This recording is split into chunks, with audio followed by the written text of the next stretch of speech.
Suburban Cable Community Television presents PIAA Quad A Championship High School Football.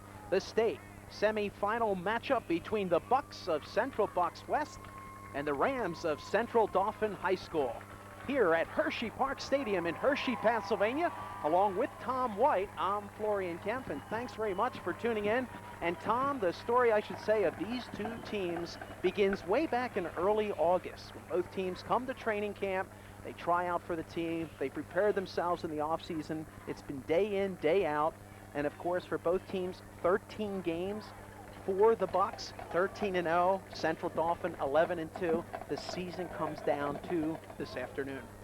Yeah, and everybody looks at the results of their schedule. Look at the matchup, and we want to talk about this. West opened with Cumberland Valley, beat them 21-6. This Central Daulphin team played them later in the season and lost to them. And the thing is, everybody's saying, well, you know, CB West is going to come in here and beat this team because they beat that team. Well, you and I know, we got a little information prior to the game that their starting quarterback, Ryan Belichick, did not play in that game. He was suspended for a game, and that was a big part of them possibly losing that game. So we throw that out the window. I can't even look at that.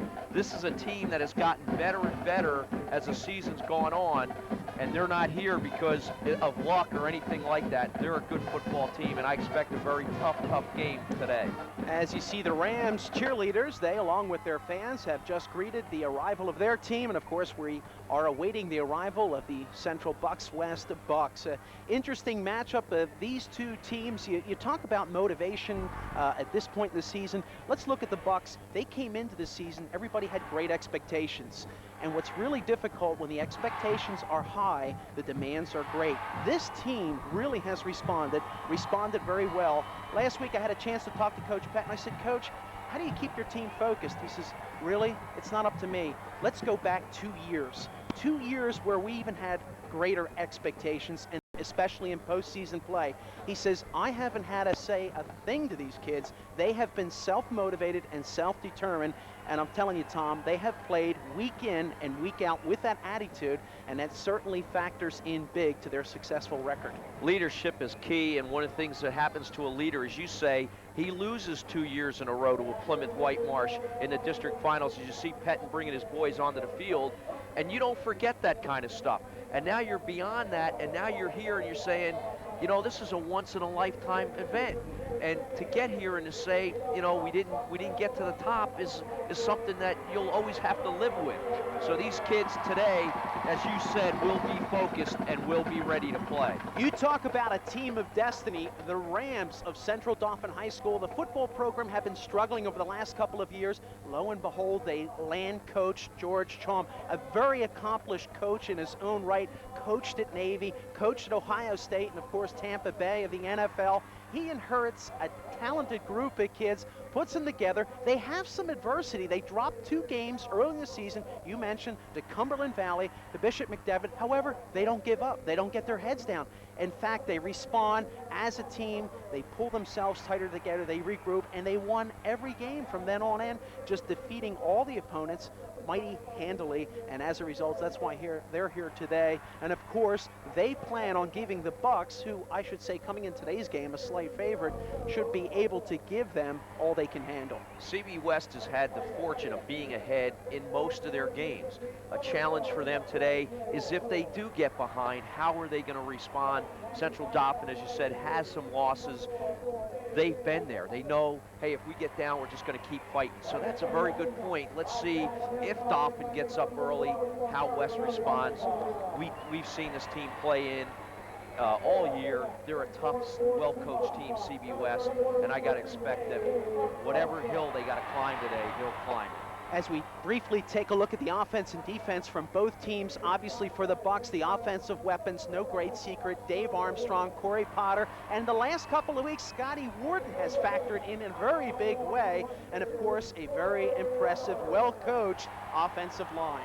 Well, the offensive line, I'm going to start with them because I think they've been the key to the team. They've been the meat and potatoes guys. They're the beef. They're the guys that are up there in the trenches. They don't get all the press clippings and all that, Those guys are impressive. I had the opportunity to be on the field at the Plymouth Whitemarsh game. It was really impressive to watch those kids work. And going against that offense on the defensive side of the ball for the Rams are a very athletic group of youngsters.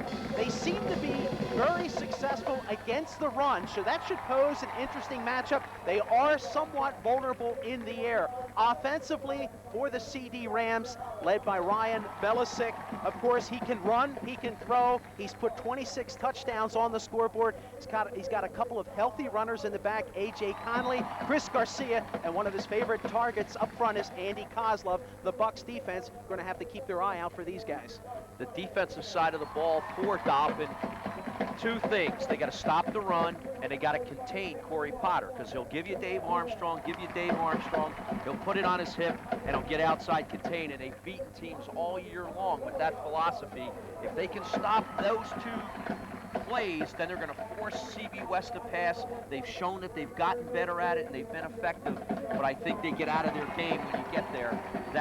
It's got to be their defensive strategy today to have a chance. As you see the starting lineups of the Central Dauphin Rams being introduced, and there you have today's pregame show. Stay tuned. The kickoff coming up. It's the PIAA Quad A State Semifinal Championship Football coming up right here after these few words on your home for high school sports, Suburban Cable Community Television.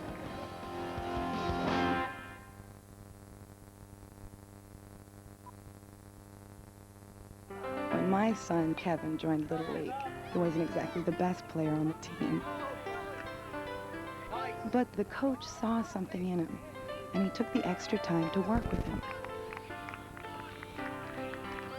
Now, he can't wait to get out there on that field. Just look at him go. I bet he feels 10 feet tall.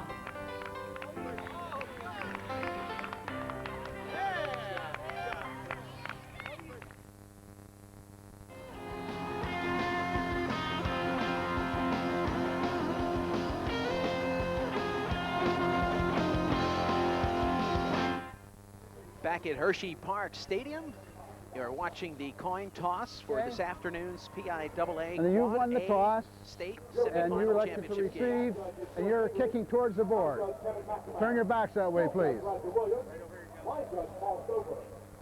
Okay, right there. Shake hands, guys. Have a good ball So game. the Rams have won the toss and have elected to receive. Their captains A.J. Connolly, John Lead, and Brett Cowder. And the Central Bucs Rams will get in position to kick off, and a good crowd on hand. The conditions perfect. A lot of people think, Tom, that it's springtime in Hershey. It's a beautiful day coming up the turnpike today. You just couldn't believe. Here it is, almost the 1st of December. You would have thought we had some ice cold weather, but it's beautiful. As you see some of the players getting ready for the start, good crowd on hand. I should say about 7,000 to 8,000 people as we pause for the singing of our national anthem at Hershey Park Stadium.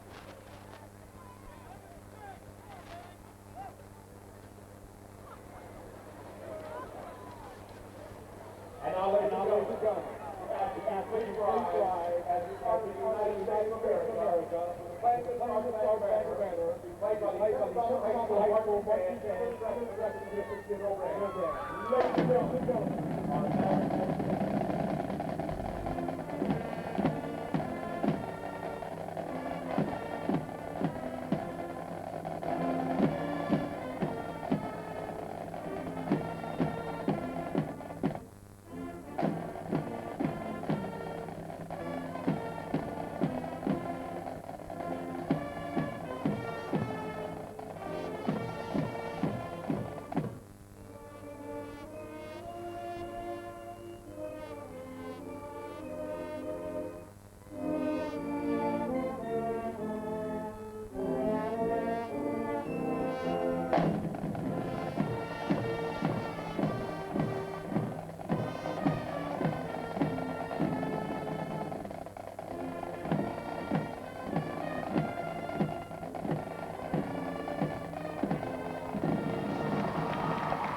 was the marching band of the Central Dauphin Rams High School. And welcome back to Hershey Park Stadium along with Tom White. White, I'm Florian Kemp. Thanks very much for tuning in. And Tom pretty much expected they won the toss, and of course they won the ball first. The one thing about their offense, very well balanced. They have good balance, and in order for the Rams to have success against that West defense, not only are they going to have to be balanced, but they're going to have to be successful. They can't afford to have any aspect of their offensive game shut down. Well, I think their philosophy coming in here is keep the ball away from CB West. The longer I have the ball, they can't have it and they can't score. So the thing is, it's kind of going back to the game Plymouth-Whitemarsh, their same kind of philosophy. If I can keep the ball, long drives, put the ball in, get 6, 7 points, and then even if West comes back and scores, I'm going to keep myself in the game. And it's going to be interesting to see how they open up. Are they going to try to run the ball on this defense, or are they going to throw it? Belisic coming in has proven he can throw. His receiver, Kosloff, is a bona fide receiver in this 4A competition, and he's going to give the D-backs for CB West a real challenge today. So Danny Patterson will put it in play. Now Danny's had a good year. He's picked up 56 points, 3 field goals. And of course for the Rams, they also have a good kicker in Jim Miller. Jim has had 65 points and 5 field goals on the season. It'll be Rudy Garcia deep for the Rams. And he will have Nick Cantone back there, as well as A.J. Connolly. And as Dan lines it up on the right hash, play about to get underway at Hershey Park Stadium, the PIAA Quad A semifinal state championship game. From the 40, perfect conditions. Patterson squibs it along the ground. It's going to be picked up in front. And Central Daulphin will get some pretty good field position. Looks like Joe Zimmerman picking up the ball on that far side. Greg Kinsel comes down, he stays in his lane. Drew Tillman also there. Again, just good discipline, get up there, wrap the arms, bring him down. Dolphins got a good chance here. They're gonna start right on the stripe, the 30-yard line. And here we go.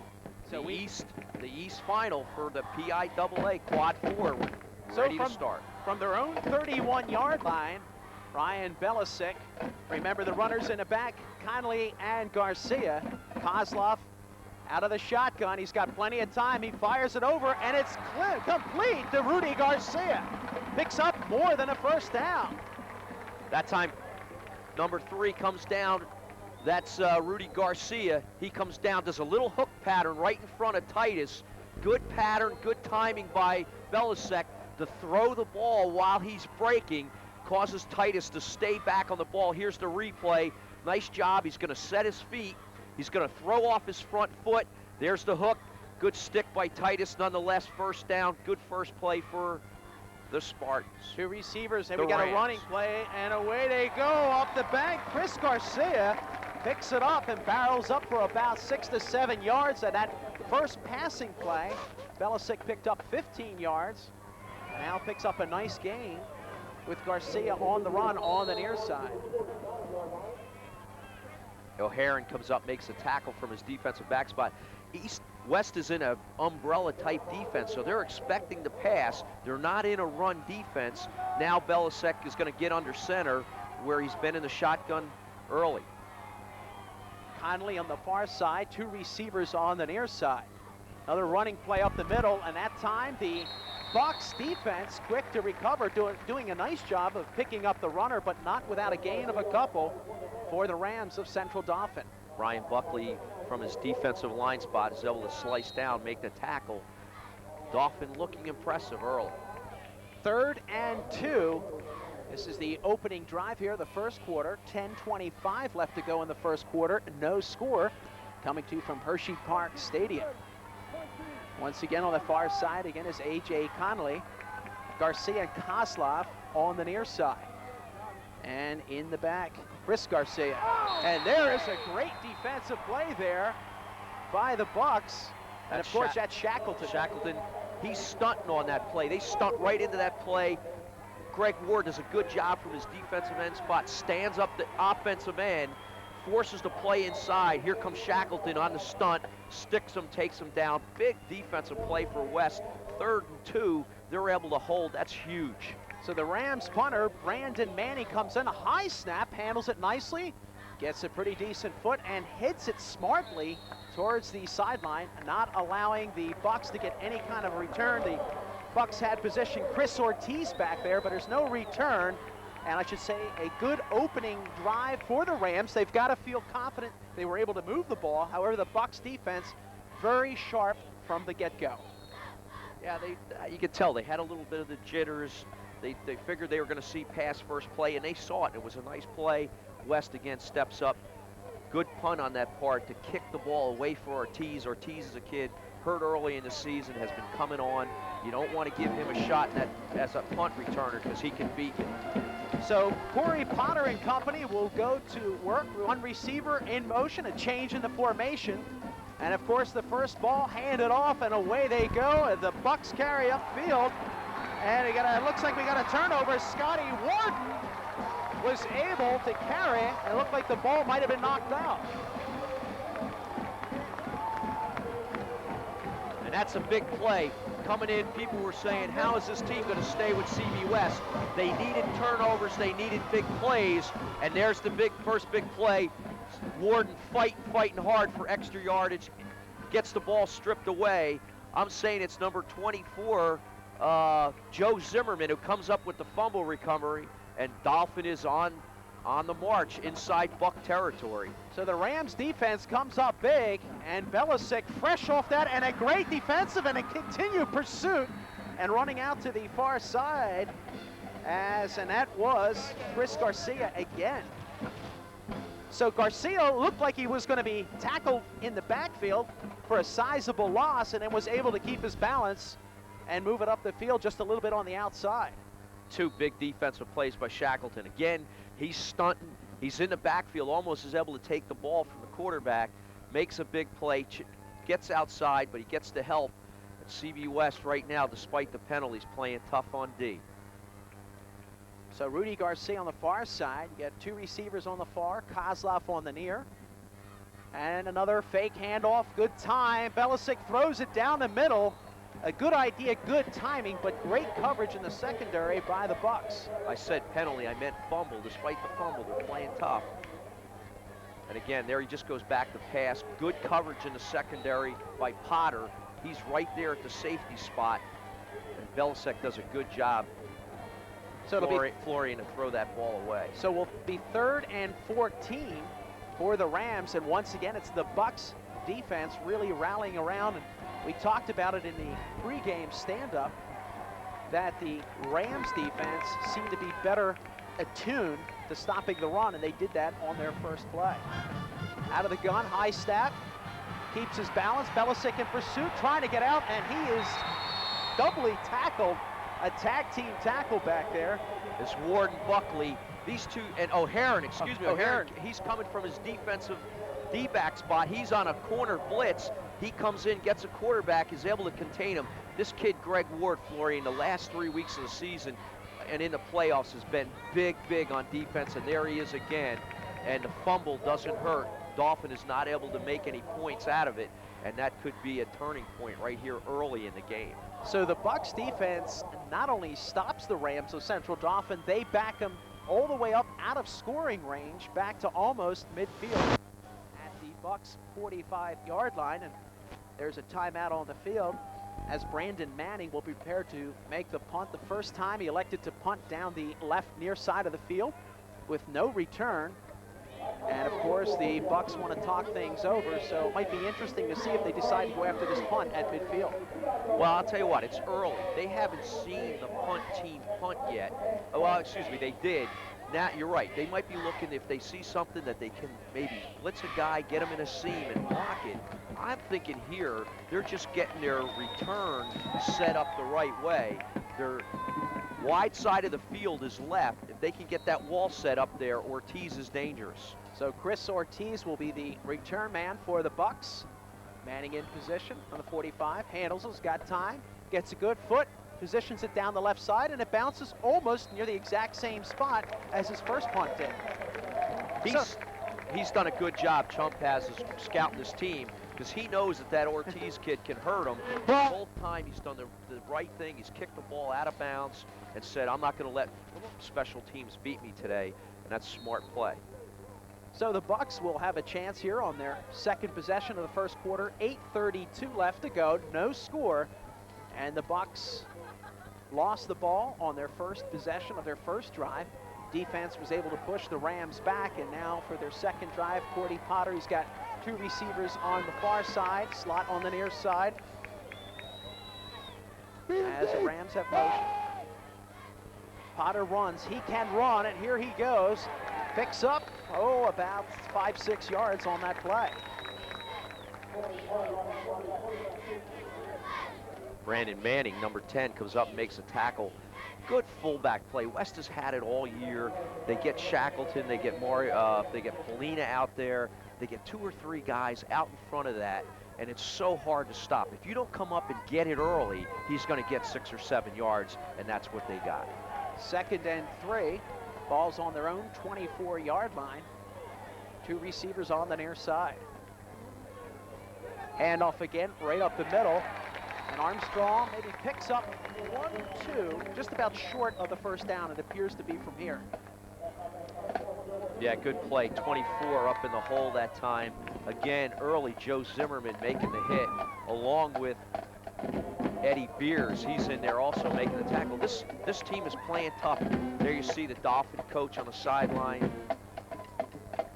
West has not had the field position early, but they've done nothing yet to make mistakes. Fumble, they've countered with it, playing good defense.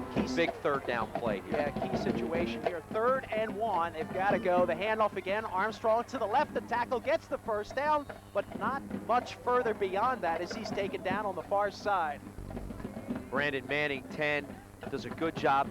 Dave Armstrong, unless you're down on the field, and I talked about this since the Plymouth Whitemarsh game because I had a chance to be down there, you just can't appreciate how big this guy is. Just stand next to him. He's a 18-year-old kid, but he's a man. 6'4", 6'5", 255 pounds, and try to run up and tackle him. It's a tough chore.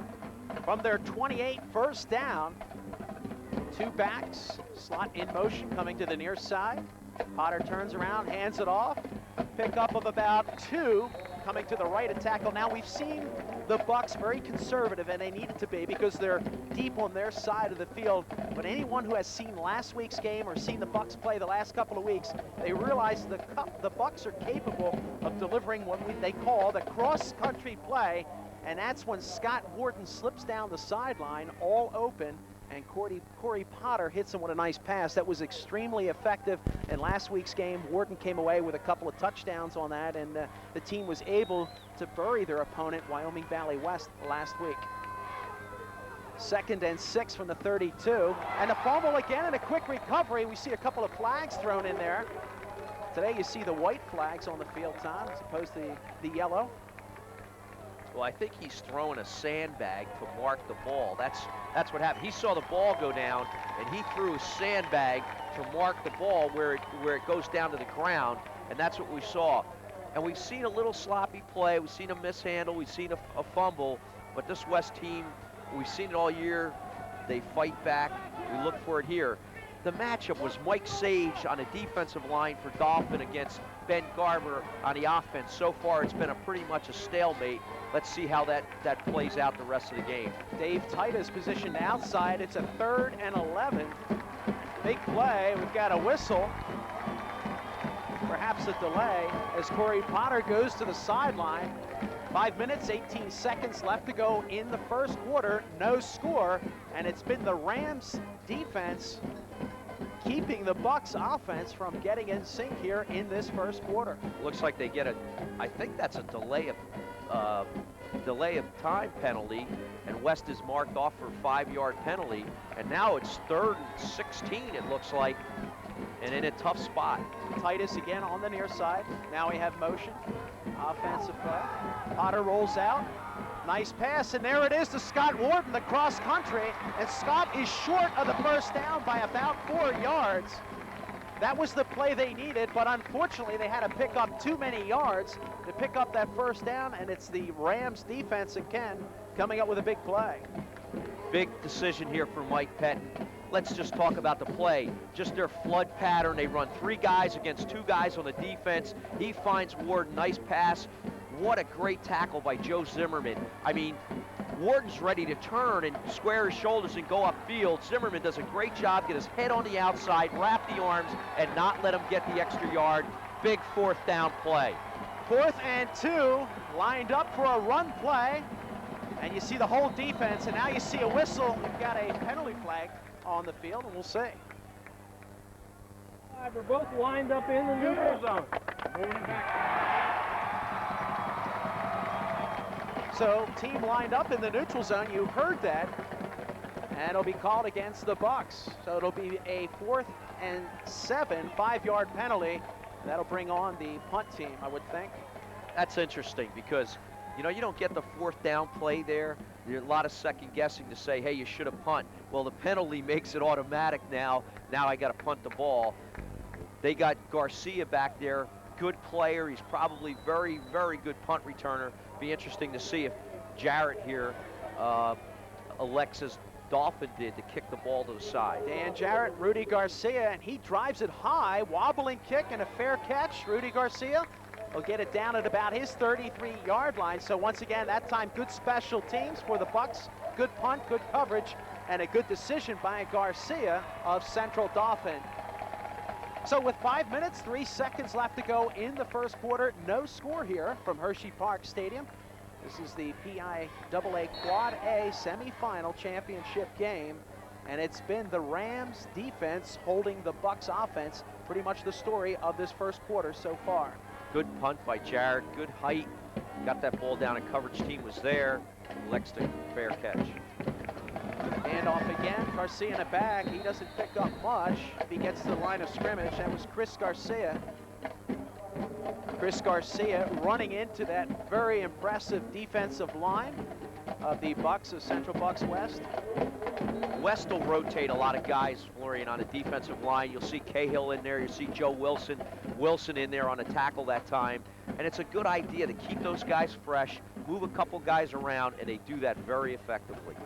A.J. Connolly on the far side, Garcia and Kozlov on the near side. And here comes pass, plenty of time, good protection, good hands as the pass thrown behind.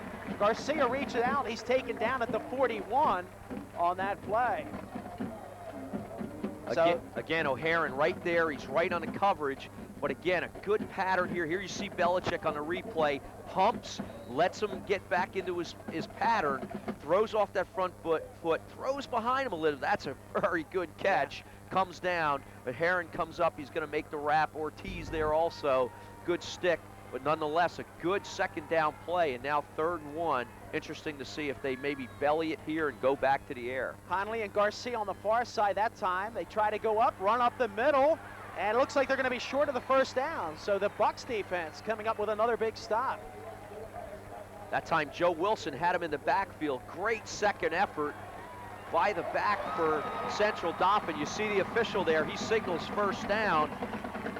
And you got to say early on that Central Dauphin has a little bit more momentum, I think, than CB West. I think the turnover of the Bucks on their very first offensive drive gave this team an immediate boost of confidence. They've got great support. This is essentially a home game for the Rams since it's played in their backyard, and the team has come prepared to play, and they've done a very effective job both defensively and offensively. As we see the 1st down play at a pretty big gain up the middle, a gain of about 5 or 6 yards. And again, the offensive line really doing the job here in the first quarter. A.J. Connolly. That time, Belichick, we've seen pass, so what they're doing, great mixture of running pass over here so far by Chomp. Here he shows pass as a drop back, then it's a draw to Connolly. The offensive line is chugging 1,000, 1,000, then they're firing off. The defensive line is more in pass rush type thing, and he comes right up the seam. Good call on 1st down. West is on their heels a little bit. Here's Belichick, position. Garcia and Snyder on the far side. He decides to go, and he slips. And we talked about the field conditions from up here. Everything appears to be okay, but could see by that last play as Ryan tried to make the cut, he lost his footing. The surface is very soft on the field. That time Jacob Blummer playing that outside linebacker spot. He comes up. Belichick's trying to run the option, cut it upfield. Unfortunately for him, his feet come out from under him. And Blumgren right there to keep him down. Blumgren, a big interception for a touchdown last week. Need 3 yards for the first down on third at the Bucks 49. Receivers on the near side, 2 of them and 1 on the far. Handoff, they go for the run, they pick up the first down. It's Chris Garcia, and he's taken down at about the 43. So Chris Garcia having a real big first quarter, keeping these offensive drives alive for the Rams. And I'd have to say they show a passing formation, but they have been very conservative in deciding to go with the run. That time Jack Shackleton, he's slanting away towards weak, strong side of the field. They run back short side of the field. The block is an easy block for the end. He just collapses them down. Garcia runs it inside. Big gain, first down. Daulphin with the momentum right now. Rudy Garcia, Snyder on the far side. Another handoff again, and away they go is Connolly. A.J. Connolly, off of right tackle, picks up a few, about 3 yards short of the first down. Dave Armstrong on a tackle after a big 6-yard gain. Approaching the final minute here of the first quarter, no score. And what's interesting to note, Tom, this season, other than the opening game, I understand the Bucks offensive unit have scored on their first possession of every game they've played. So this is so far the second game of the year. Not a good start. Stat. An amazing stat, very impressive stat. Belichick hands off, goes with the run again. Nice piece of footwork. Chris Garcia on the outside keeps his footing after he was hit by 3 potential tacklers and goes out of the bounds inside the 30-yard line of the Bucks. I'll tell you, Garcia is a very impressive kid. I was down near the field and just was trying to look at some of the kids, the body types, how they were built. He's built like, you can't believe it. He's like a fire plug. He had big arms, big legs. Tough kid, just really looks like a tough kid, and he's playing like one right now. Him and A.J. Connolly, nice mixture of run and pass and different formations Chomp showing here in this drive, really keeping West off balance. First and 10 again, another running play again, and it's A.J. Connolly barreling his way up the middle of the field, just short of that first down, as somehow the Central Dauphin Rams have come up with a very effective mix of plays, and as a result, they have been able to find a way to move the ball against a very impressive Bucks defense. Just a 46 off tackle, lead that fullback in there, kick out the linebacker, and break off of that. Just simple football right now. 2nd and 2 from the 21. Here's Connolly again up the middle. He gets the first down and more, and that'll end the first quarter. Actually, we've got 5 seconds left on the clock. And we'll see as the first down picked up, and that'll pretty much do it as the Central Dauphin Rams fans come alive here. And they have been treated to a delightful first quarter of football. Although the scoreboard reads 0-0, they can smell points coming their way, and that'll do it. At the end of the first quarter, there's your Suburban Cable Community Television Sports Scoreboard. Central Dauphin 0, CB West 0. Stay tuned. Second quarter action coming up right after these few words on your home for high school sports, Suburban Cable Community Television.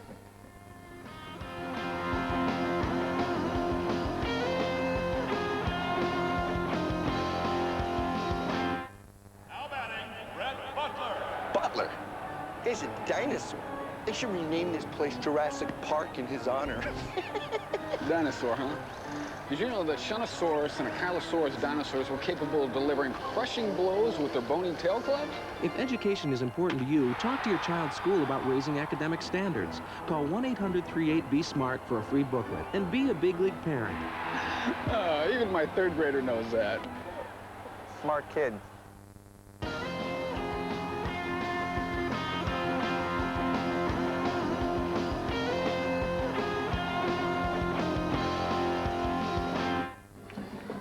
Welcome back to Hershey Park Stadium. Second quarter action about to get underway. It's 1st and 10 from the Bucks 17, and the Rams of Central Dauphin, for the first time in the game, threatening offensively to put some points on the board. We've talked about big plays. The Bucks defense have shown some big plays in the first half, but perhaps this is the most critical point in the game for them, Tom. They've got to do the job and do it now. Belisicki's got a receiver, Rudy Garcia. Comes out, decides to fake it, and he runs himself, rolls out to the left, the 10, the 5, and out of bounds at the 4-yard line on the far side. So Ryan Belisic, and that is one play we haven't seen yet. Well, I'll tell you, I really got to be so impressed to see Belichick. He's going to get back in the huddle, call the next play. With the play calling here, it's been unbelievable. The mixture of formations, the mixture of different counts, different looks, and it's really kept them off balance. You see that power. It's a little bit like West, and then the quarterback puts it on his hip and keeps it outside. Beautiful fake. 1st and 5 again from the 5-yard line. Conley and Garcia again, and it goes on the far side, a fake again, and it's ridden out of bounds, and it was Andy Kozlov on the play. Kozlov out between the 1 and 2, I believe. Potter does a nice job to save the touchdown. But there they show the power. He fakes it. The wing back is coming back the other way, Kozlov, and Belichick just leaves it on his belly, and he's trying to punch it in the end zone. Isn't able to do it. And it's going to be 2nd down and goal here, knocking on the door at 11:49. But what an impressive drive thus far for Central Dauphin. Well, we talked about the coaching resume of George Chomp, the head coach, and his team has done a fine job, and there's the run, the touchdown scored, and it's Chris Garcia from the 1.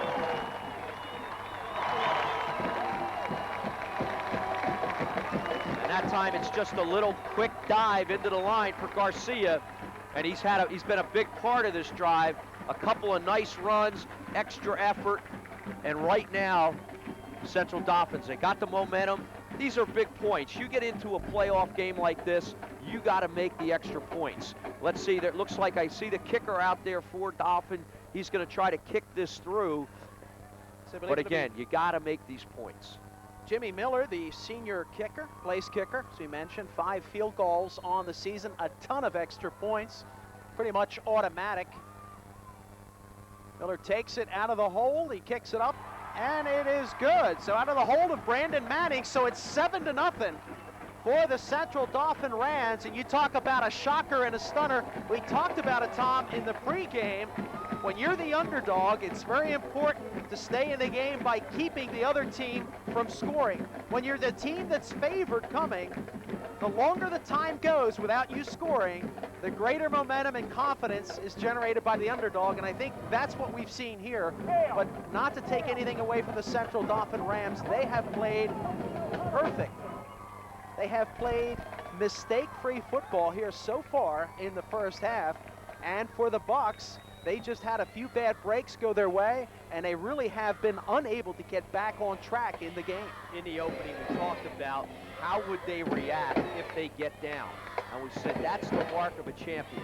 If you're down, I know what Mike Pettin's telling them over in there in a huddle, if you're a true champion, you're going to come back from this. We'll do what we can from the coaching sideline to change things on defense, do what we have to, but you guys in your heart can't give up. You got to go for it, and that's the thing that's going to be interesting to see. They're down. How do they react? So it'll be Jim Miller kicking off, and the Bucks in position on the near side.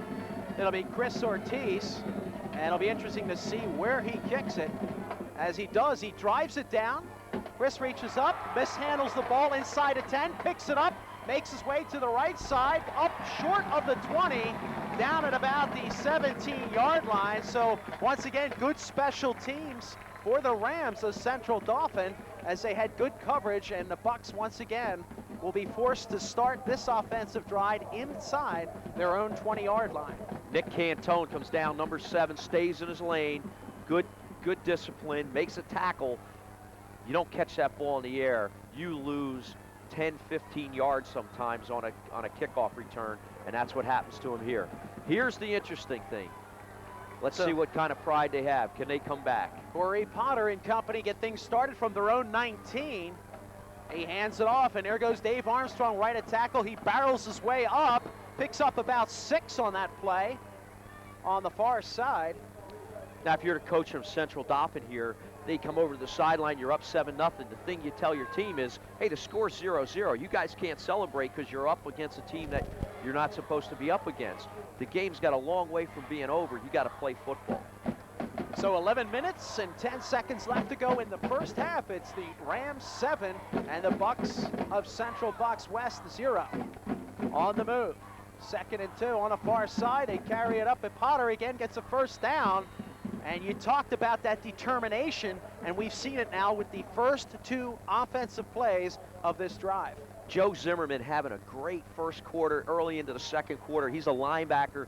He was playing wide side of the field on this play, and part of the success they've had against West is they're shooting him to the short side of the field because they know that West likes to run the ball that way, and he almost is able to get Potter by the shoe tops there. Potter does a nice job, again, that weight training and all that strength training West does. He's able to pull out of that and get the first down. West has got to move the ball. Pick up of 13 yards on the last 2 running plays. 1st and 10 from their own 32. In motion on the far side. And we see a possible another turnover. Another turnover for Central Daulphin. And it's just been a nightmare for the Bucks. And that's Zimmerman again. He had the fumble on the previous fumble recovery. Also in there, that was Mike Sage. I'm going to back up. That was Sage, and we talked about it. Him, Sage, and also Brett Kautner. These 2 guys are Division I prospects making big plays in a big game. Big games are won and lost on big plays, and all the big plays have been going for the Rams of Central Daulphin as they're on the 30-yard line, and this is now a confident offense. They know they can move the ball. Belisic has time, delivers high, lobbing pass, caught down the near side and taken out of bounds. On that play, an absolutely spectacular play. I think it's like Doug Snyder. That's the Snyder. Belichick again. He gives you that fake power play that they were running so effectively in the first quarter. Puts it on his hip, gets outside, bootleg. Actually, I thought he got too much air under the ball, but the defensive back was 1.5 yards behind him. The ball floats into Snyder's hand, and this team is knocking on the door again. And Ryan Belisic had the time, and he delivered with the touch, threw it properly to the outside. Good reception. They're knocking on the door again as they run, and they take it in and score. And it's a running play all the way down, and it's A.J. Connolly on the touchdown for the Central Daulphin Rams. That time A.J. Connolly, again, that 46 power. Garcia leads in the hole, kicks out the linebacker. He runs it into the end zone. First time he actually has somebody hit him is in the end zone. And right now, Daulphin coming in, being the underdog, has done everything they had to do to try to win this game. Miller tags the extra point, and it's 14-0 with 10 minutes and 11 seconds left to go in the first half. And you talk about a stunner, and you talk about 3 quick hits to a team that has come in perhaps a little confident this afternoon. You talk about a team that's stunned, it's got to be the Bucks of Central Bucks West. Well, there's a lot of football to play. White Pet, good coach, he's going to say, look, everybody settle down. They've done what they've had to do. Now let's do what we did to get us here, which is play good football, good sound. Let's not turn the ball over anymore. And they got an opportunity 10 minutes ago, 10-11 here in the second quarter. Plenty of time. Get the ball back here. Let's put a drive together, punch it in, and we're down 7 points. If we can do that, I think you're going to see the momentum of this game change. Now, they can't afford to turn it over again. Well, we talked about big plays. The Bucks definitely need a big play coming up here, and perhaps if they can run one back for a touchdown, or Corey can deliver a pass to Scott Warden to open this game up a little bit. But right now, Central Daulphin pretty much in control as Miller kicks it off from the 40, drives it down again. Ortiz handles it inside his 10. He gets out to about the 20, and he's taken down at about the 21-yard line. Great kickoff coverage again for the Rams. Looks like a Greg Holtzman. Greg Holtzman, he does a good job. He busts through the wedge. He actually turns his shoulder a little bit and is able to slice through there and make the tackle. Now here's the challenge. Now you're down 14-0. We talked about it after we were down 7-0. Where's the heart? Where's the pride? You got to step up to the table now. When you're behind, a real champion is able to come back from this adversity. Let's see if they've got it in them. Very uncharacteristic of the Bucks to lose the ball on turnovers. Even when days are going not the way you would like them, you've got to find a way to turn them around. Let's see what happens. Potter hands off again. Armstrong drives his way through for a couple, about 6-7 yards, and he's carrying half of that Rams defense with him as he makes his way towards that first down marker. See 73 for Daulphin getting up off the ground here. That's Kemi Childs does a nice job to get a hold of Dave Armstrong. Armstrong, even when they get you on the line, he gets hit on the line of scrimmage, he's going to fall for that extra yardage. So tough, but that's a big first down. 2nd and 4. Let's see if they got a pass in them. On their own 27, there you see the change up in the formation. Warden goes in the back. Again, Warden now finds his way, 1st down and more, picks up a couple. Nice fake on the handoff in the offensive backfield as Warden picks his way up the 1st down. Nice smooth play, easy pickup of a 1st down. Cantone on the tackle. Again, there's no reason to panic here. Do what got you here. Go back to that power football. There you see it on 2 plays. They're able to pick up the 1st down. It was what they had done on the earlier kickoff. Now just stay away from the mistakes, the turnovers, and I think CB West could get themselves back in this game. 1st and 10 from their own 34, and now you see a receiver come all the way out to the far side. 2 backs, I formation again. Handoff up first, barrels through for a couple on 2, but not much more. As the interesting to note there, Tom, the Rams defense we talked about, the Rams having a size disadvantage. And we also talked about the team being gifted athletically. And it's quite obvious, not only from the design of plays, that this team has really compensated for their lack of size. You know, you talk about things happening at the line of scrimmage, where they've been out-muscled, they've been able to compensate in the secondary and very much keep themselves ahead at this point in the game. Got 8 guys up in the box, almost 9 guys up in the box. A lot of guys up in the line of scrimmage right now. 2nd and 8, potential big pickup, and Potter is upended just as he gets beyond the line of scrimmage. So a good read defensively for the Rams enables them to come up with another big stop here in the 2nd quarter. And we're looking at 7:50 left to go till halftime. It's the Rams of Central Dauphin holding on 14-0. I think that's number 78 making the play. Jeremy Elroyer does a nice job, makes penetration in the backfield, is able to get up, trip Corey Potter up, West in a big 3rd down spot. So we see a passing situation. Potter rolls out now to his left, fires it on the money, 1st down and more. Nice completion out there for the Bucks, and that was Dave Titus, and Titus has come on big in the last couple of games this season as well. I'll tell you what, Corey Potter, what a great kid this guy is. Here it is. He's rolling to his left, tough for a right-handed quarterback, squares his shoulders, and he throws a dart here as Titus is just breaking, catches the ball with his hands, puts it away, not to get the ball taken away. Number 11 there, Jason Knapp on the tackle, but a big 3rd down conversion for West. 1st and 10 from their own 49. Once again, Potter lines up, he's got time, he's hit, he delivers. Hey, an intended target downfield. Looks like it was Titus again, but just out of the reach. But right when Potter was ready to deliver that ball, looked like he was hit, lost his balance, and the ball just kind of floated out of the target range, just slightly beyond the reach of Dave Titus. Nick Cantone on the coverage. They just run your classic crossing pattern.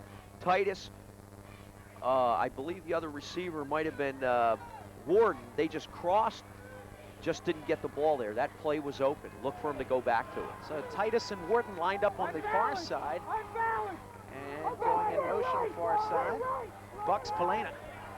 Potter rolling out to his right, speed. He gets about up to the 45-yard line. Picks up a couple on the play. And Corey Potter, that last passing play, the one that was completed to Titus, showing great composure under pressure. It was a must-have situation. Down 14-0, need the first down, and a lot of yardage to go. And Corey Potter showing the heads-up quarterback that he is by coming up with that big play.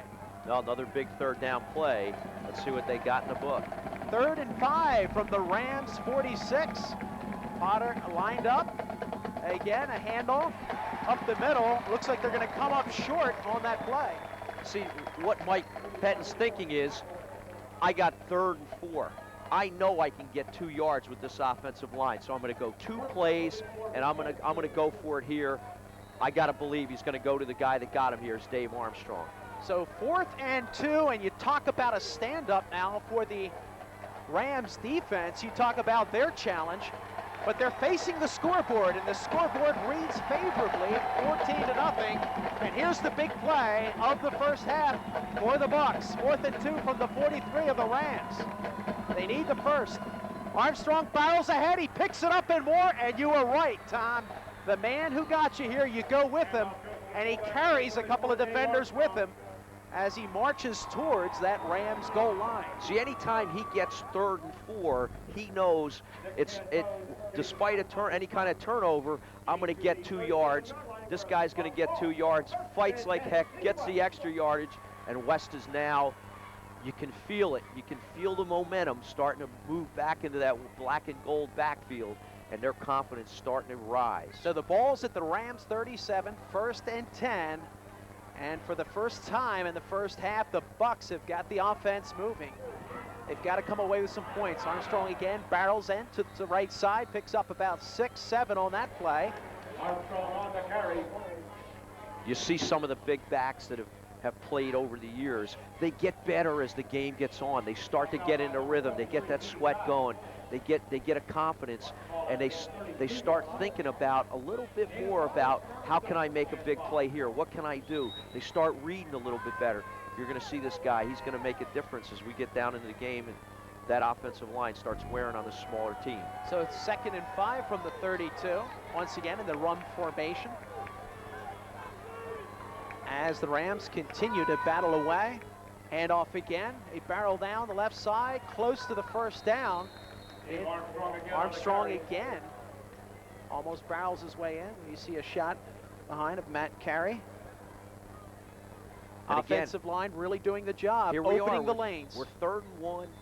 He's got an opportunity here maybe to say, hey, look, I'm going to put the ball in his belly, let Potter keep it, go outside, maybe throw the ball. But I'll tell you what, you've got to think he's going to go back to Armstrong. We got a timeout. Got a timeout on the field. 4:22 left to go in the first half. The fans from Central Daulphin High School, the Rams, they're happy, Tom. They're up 14-0. However, they realize now that the Bucks are on the move. The Bucks are threatening. And you know what's interesting is you take a look at the Bucks season. Players like Dave Armstrong, Corey Potter, Scott Gordon, they play good game in, game out. Seldom have they seen situations where this is the season, this is it. We talked about it in the pregame. You've got to make it happen today. And today, they've gotten off to a bit slower than normal start.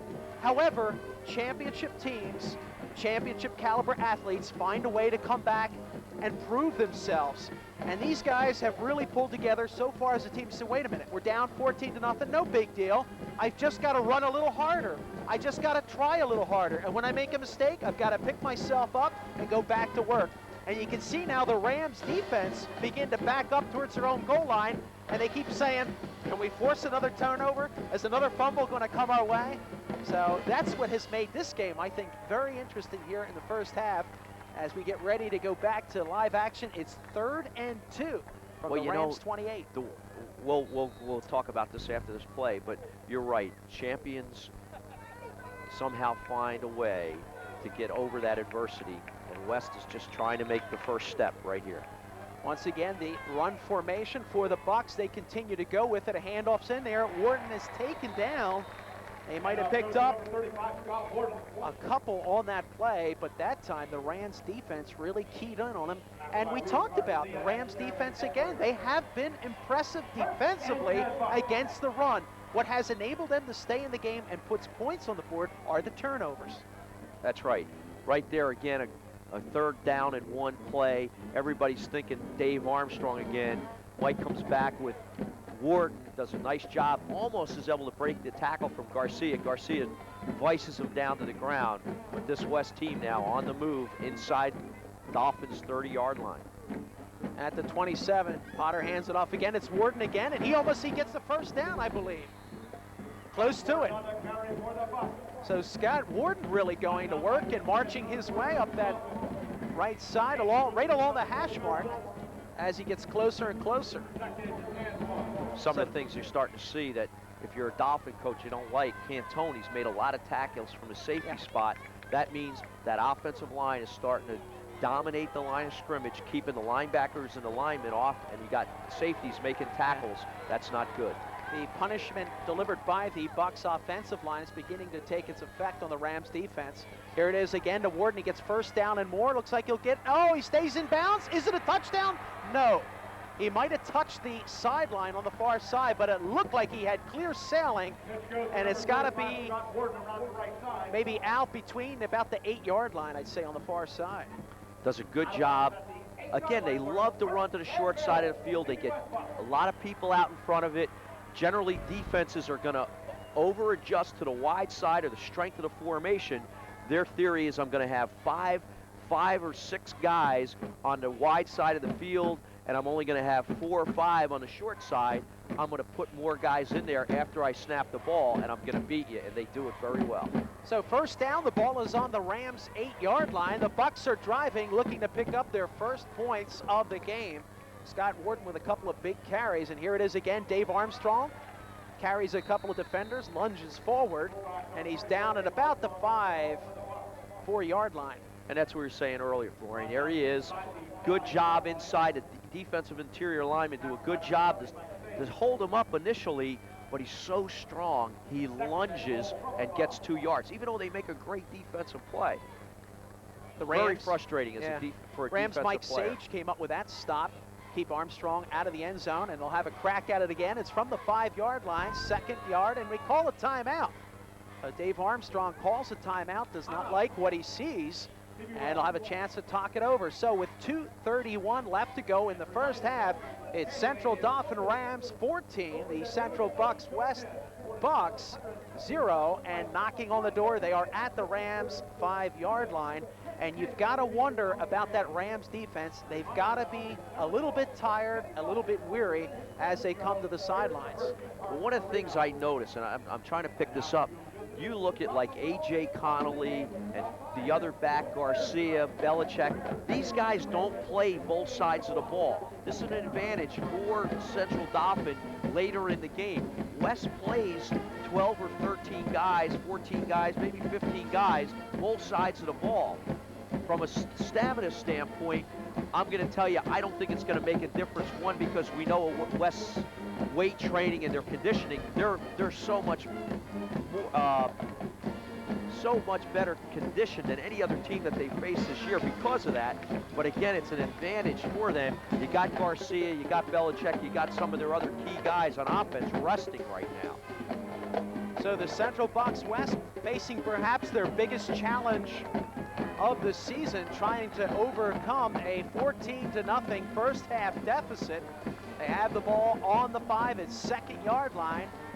Armstrong in the backfield, and it looks like the Bucs will continue. They hand it off. Armstrong goes, he marches to it, he jumps in, it's good. And Dave Armstrong in for the touchdown on the far side, and I would say, Tom, just 2nd and 3rd effort, Dave Armstrong.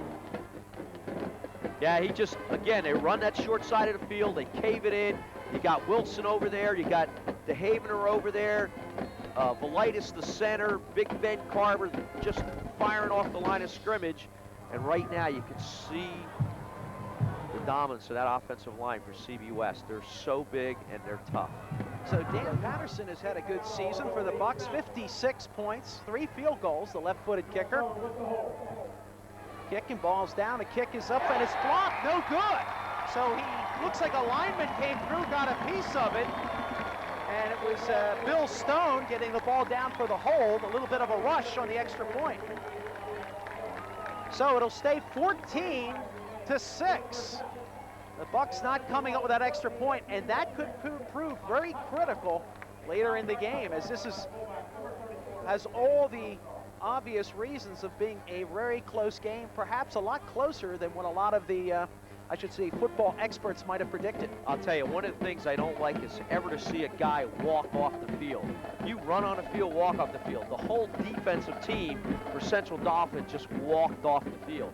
Now, to me, that's a sign that either they're just absolutely stunned over what just happened, because I've seen other teams do it. As you see Chomp there on the screen, this team is slow. The offensive line, they kind of get going. But that offensive line for West, I think, really showed the Daulphin defense at that time how good they are and how powerful they are. And they're thinking to themselves, man, I don't know if we can stop them. If they don't turn the ball over, it might be a long second half for them.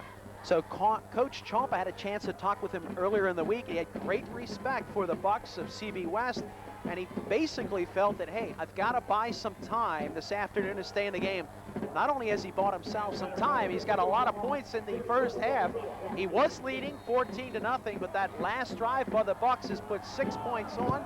The kick, Patterson pooches it on the ground. It bounces. It's picked up on the far side.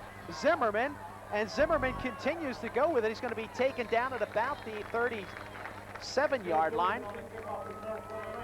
So once again, the Bucks continue to drive it on the ground, hoping that somebody might mishandle it. But Zimmerman, with sure hands and some great determination, running the ball up, gets the ball in respectable field position for Ryan Belisic and company to take over this drive in the final 2 minutes and 17 seconds of the first half. CD up 14-6. Drew Tillman makes a tackle on that kickoff. Now it's West's turn. They haven't shown they've been able to stop this team either. Now in a passing formation. Out of the gun. Kozlov on the near side. He looked great pressure, and Belisic's able to elude. He delivers a high ball hung in the air, perhaps, and knocked away. A sensational defense, and it looks like it was intended. Kozlov down, but it was Corey Potter. Fans on this side of the field, Flory and I are in the press box on the CD sideline. They want a penalty. They think Corey Potter interfered with him. Belichick does a good job to break contain, and he sees Kozlov 15 yards maybe deeper than Corey Potter. The only thing is he throws the ball again too high, too much air, allow Corey Potter to get back. Highest points, able to knock it away. Maybe they call a flag. They don't. Big play for CB West. Same formation, out of the gun. He has time. Belisic now delivers a short pass inside. It's complete, and off to the races they go. It's A.J. Connolly, and just with a little dump pass, screen pass, Connolly gets down to the Bucks 45, and big plays like that really opened the game up for the Rams. Belisic showing some great football vision downfield as he takes those snaps out of the shotgun, and you see it now from a field level view. Here's Ward. He's low block, which doesn't allow him to get his hand up. Here's Connolly, ball in the outside hand. He's coming hard upfield, trying to get what he can. Tries a cut back right here. Puts his head down as the West defender, but Crognali, nice job to run down the field from his defensive line spot to make the tackle. That's great effort. Trips for receivers on the far side. Belisic again gets by a couple of defenders and just makes a beeline for the sideline, goes out at about the 37-yard line. Some great blocking in front and some great decision making by the quarterback, Ryan Belisic. What a block, Doug Schneider. There you see him, number 8. Lays the leather to Dave Armstrong. Dave's done a good job. He's trying to pursue to the sideline to make the tackle. Schneider peels back from his pattern and really hits him. Dave, great class, jumps up, gets back in the defensive huddle. Schneider's kind of rubbing him up, maybe looking for some comment out of him. But Dave, class kid, just jumps back in the huddle, says, hey, that's football. You know, I dish him out and I also take him, so. 2nd and 3 from the Bucks 39. The Rams on the move. 2 receivers on the far side, rolls back, he's got time, another quick dump pass, and away they go again, and that's Connolly. Connolly's gonna go down the sideline. Can he make it? He's taken down beautifully. Corey Potter comes cross field and takes him down at the 3-yard line before A.J. Connolly was about to waltz into the end zone. Same screen pass. Chump, you gotta love it. He says, look, I got 15 yards the last time I run it. I'm gonna come right back to it. They didn't cover it. Here it is again. Takes a snap from center this time. You see 70 Sage, 1,000, 2,000. Now he's gonna release out here, and A.J. Connolly is gonna release underneath. He dumps the ball out here to him, catches the ball, again, ball on the outside. There is nobody here. Good angle by Corey Potter here, saves a touchdown. From the 3-yard line, first down, a running play. Connolly tries to squeeze in. Does he get there? It looks like he's short on that play, but that was some great camera work from our field level camera crew. And it looks like it's going to be a touchdown. So A.J. Connolly picks up his second touchdown of the afternoon. And the Rams of Central Dauphin go up 20-6. This team has really a nice mixture of players that they can go to for big plays. Connolly's shown he can come out of the backfield, catch the ball, make big plays. Garcia can run inside, power.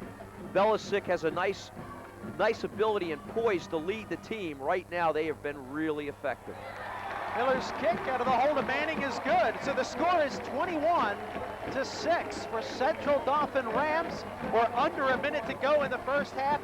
55 seconds left to go. All the great predictions. No one had foreseen this, what's happening in the first half, Tom. What a great play by Brandon Manning. He's holding on the snap. The ball had to be 1.5 yards over his head. Comes off his knees, catches the ball in the air, puts it back down on the tee, and the kicker kicks it through. That's a big play, big point, this kind of game. And as you said, nobody would predict this. But I'm going to tell you, this CB West team, they got a lot of character, a lot of pride. Don't count them out yet. And of course, there's one that would agree with you, and that's head coach George Chomp of the Central Dauphin Rams. He has great respect, and I'm sure he's reminding his players on the sideline, don't think you have this game won, by no means, because this is a very dangerous team. And there you see a shot of Coach George Chomp. Yes, he and his fans and his team has got to be pleased, but they got to remember there's at least 24 minutes of football coming here in the second half. Drives it, squib kick on the ground. It's picked up. The Bucks over the 30. They carry up. It's Warden on the ball, and he gets it back just about shy of the 40. Scott Warden doing a nice job with that kickoff return for the Bucks. So the Bucks will have 49 seconds left to go, Tom, in the first half. Perhaps enough time to initiate a couple of strikes towards that Central Dauphin end zone. I believe CB West has 2 timeouts, 49 seconds to go. We've seen Corey Potter shown the ability to throw the ball. He's been effective. And we said early on in the opening that we thought maybe Dauphin was susceptible to the pass. Let's see what we got. 49 to go, 21-6, West behind. Corey looks to the short side of the field, runs into trouble, just goes up the middle and makes it happen. Makes it happen, picks up 8 yards on that play. Obviously, everybody covered downfield, didn't have any options left or right, puts his head down and just goes up the middle. 2nd and 2, the ball's on the Bucks 48. Corey Potter trying to make things happen both offensively and defensively. Got a little bit of time, fires, intercepted by the Rams, and the Rams pick it up as we see an unbelievable play, and it's going to be picked out of the sky by Brandon Manning. He just cited Brandon Manning for his exceptional talent handling the ball, and that time he just reached up vertically and pulled that down out of the sky. Big defensive play there for the Rams. Manning's playing that outside linebacker, cornerback type position. He slid to the outside, and as Potter went to throw the ball, he slides back inside. Corey never saw him, goes up highest point, catches the ball. Big defensive play, and now Dauphin with 14 seconds to go, and some of the formations and plays that we've seen, I'm sure Chomp has got a play in here that he's going to try to put some points on the board. Now, there's a clipping penalty right here, which is huge because it takes Dauphin out of a real good field position to being back in a position where maybe they say, let's put a knee down on it and go to the halftime, be happy, we're 21-6. But let's see if he's got a play in his book. Well, this Rams team is definitely a very athletic team, and That has been demonstrated by the offensive leader, Ryan Belisic. At times back there, if you watch his feet move as he turns from left to right, holds on to the ball, and he'll continue to run the clock out as the final seconds tick away here in that first half. So, at the end of the first half, it's the Rams of Central Dauphin leading the Bucks of Central Bucks West by a score of 21-6. Stay tuned for the halftime show coming up right after these few words on your home for high school sports, Suburban Cable Community Television.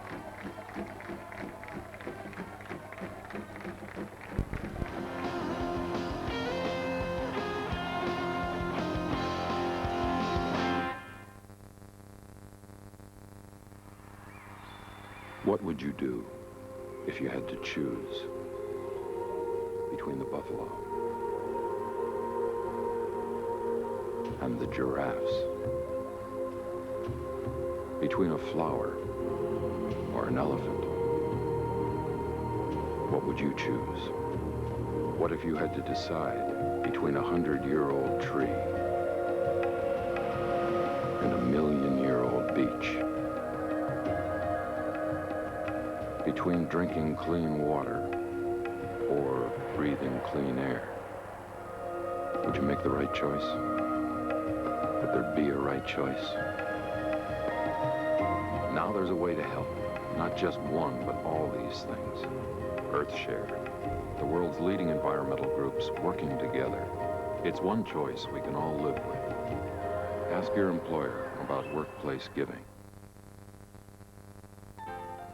I'll never forget the first time my grandmother took me to the Fulton. It was exciting. But like everything else over the years, it just lost a lot of its splendor.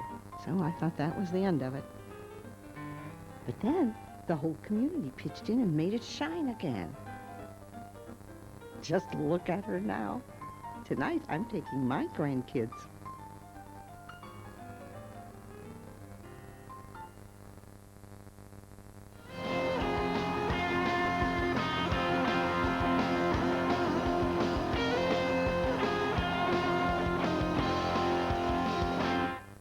Welcome back to Hershey Park Stadium. Along with Tom White, I'm Florian Kemp. This afternoon we have Quad A PIAA Championship football. And coming into this afternoon's contest, Tom, the Central Bucks West Bucks favored over the Central Dauphin Rams. However, the story of the first half has been pretty much the Central Dauphin Rams, as the scoreboard reads, 21-6 in their favor at halftime. Well, I think what will happen here is Mike Pettin will say, look, don't panic. We got a whole second half to go. You got to give credit to this team. They've come out, they've scouted CB West very well. The turnovers, obviously you can't plan for those, but they happened. They made good on them. Actually, they've had the one where West held them, but then they came back and scored on the other one. They've had two good drives. The big screen plays to Connolly have been really nice. I mean, that's been really set up well. I think offensively, West knows that they can score on them. Somehow, defensively, they've got to be able to come up with something to try to take away the big plays. The big plays have hurt them in this first half. But as I said to you off camera, I think that West is a very good team. We're going to see them show up here in the second half and make a run for this. I think coming into this afternoon's game, the Rams pretty much knew that they were the underdog coming into the game. And of course, led by their head coach, George Chomp, they had great respect for the Bucks. And they had to have been very pleased at the end of that first quarter when they looked at the scoreboard and said, wait a minute, the Bucks didn't score. And I think we've talked about it, when you're the underdog and you don't score and you can keep the favorite team from getting on the scoreboard, the shift begins to go in your favor in terms of momentum. And talk about momentum, boy did they turn it on in the second half, because we have 27 points on the scoreboard, and all the points scored by both teams were scored in that second quarter. Right, an exciting second quarter. Daulphin has really executed well. I think George Chomp has showed that he's going to show you all kinds of different formations. Even when they ran that screen pass, the first time I believe he took the snap from center, the second time he ran it from a shotgun. So the defense, he's done a good job to keep them off balance and give them a lot of different looks. So even though he might be running the same play, he's coming at a different formation. Very difficult for high school kids to pick that up, especially if you haven't seen it before, if they haven't shown that in other games. But I suspect that CB West are going to get the ball, very critical early, open the kickoff, to get the ball and go down the field and score. If for Daulphin, if they can come out and stop West on an initial drive, the momentum is going to be definitely in their court. I think where the Bucks have a little bit of trouble, they have given a team that's the underdog belief in themselves. That's the worst thing you can do when you're the team coming in, when the expectations are on your shoulder. A team that perhaps in the second half should not be in the game. They encountered this a little bit last week against Wyoming Valley West. The difference is they didn't have those turnovers in the first half.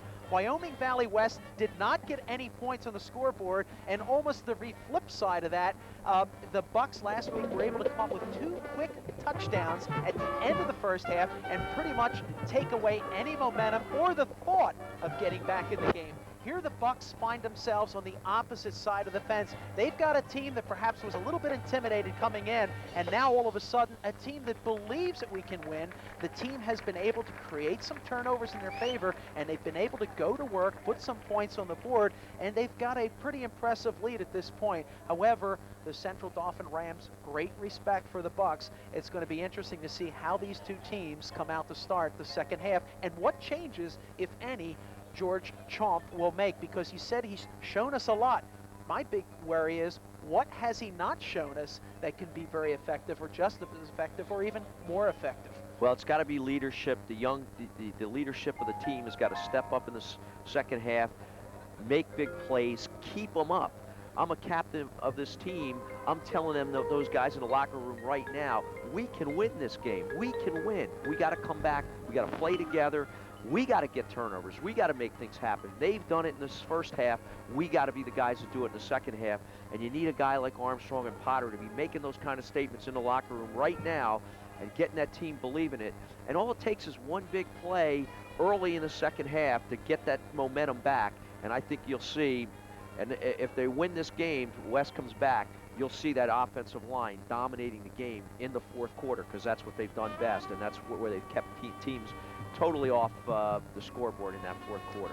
You are watching our halftime entertainment here, provided by the Central Bucks West Marching Band here, doing a fine job on this, I should say, pleasant, sunny, late November, almost the December afternoon here in Hershey, Pennsylvania. Unseasonably warm temperature, I would say in the mid to high 50s. A sunny afternoon, played on a grass field. Beautiful conditions here, Hershey Park Stadium. And here's how the scoring went in that second quarter. It was Chris Garcia getting the first touchdown from 1 yard out for the Rams, and then it was followed up by A.J. Connolly. He had a 3-yard run. It was 14-0. Then all of a sudden, and you talked about it, you said the Bucks will come back.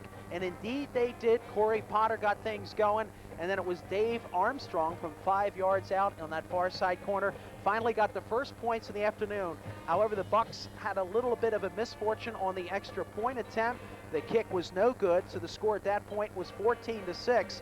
And then once again, with a couple of those neat passing plays, Belisic was able to engineer his team's drive down the field, and it was A.J. Connolly coming in for his second touchdown of the afternoon, another 3-yard run.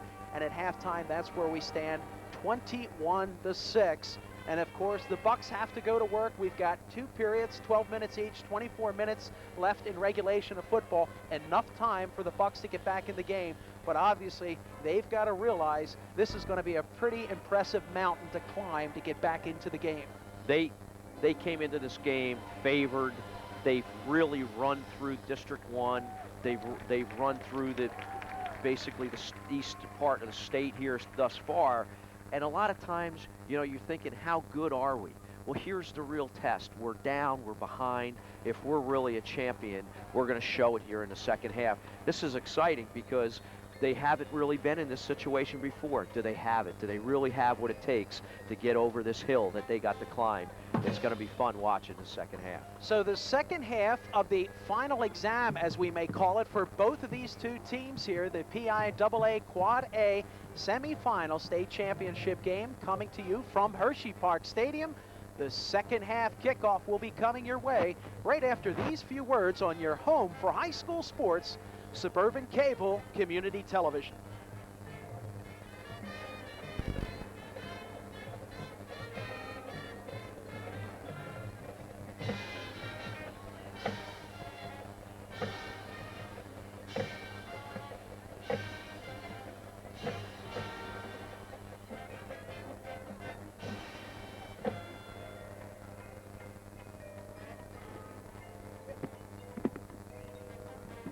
Let's use this piñata to show why kids under 12 don't belong in the front seat. Hey, that piñata looks like me. Really? I hadn't noticed. Hey, look, Vince. Candy. Yeah, all jawbreakers.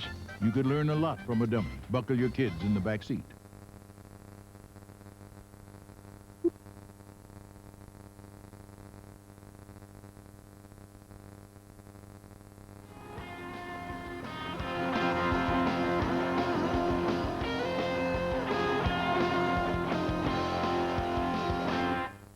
Welcome back to Hershey Park Stadium. Second half action about to get underway of this afternoon's PIAA Quad A semifinal state championship game. Along with Tom White, I'm Florian Kemp. Thanks for joining us this afternoon.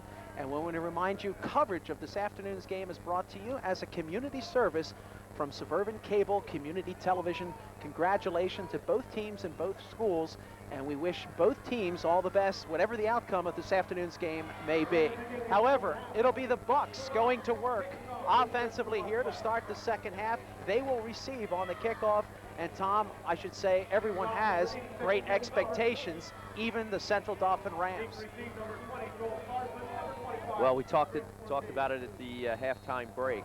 West has got to play their game the second half. They want to get back in it. Miller drives it down. It goes out of bounds at about the 15-yard line, so it'll be a penalty. So that time, the good eye there by Chris Ortiz, not running up and taking on the far side. He's congratulated by Joel Starsman. Well, we've seen Chomp do that on the punts. Now he does it on the kickoff. I'm not going to let a guy like Ortiz beat me. I'll kick it on the sideline. If it goes out of bounds, I'll give you the ball on the 35, but I don't want to give you a kickoff return for a touchdown and take away the momentum. So that's his thinking. West is going to take it over, 1st and 10 on their 35. Needing to get some momentum back, trailing 21-6 here as we open the second half.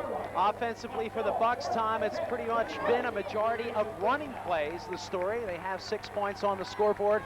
They realize they're up against the wall, 21-6. They're down, and here is the first play, second half, as they have motion Pallane on the far side.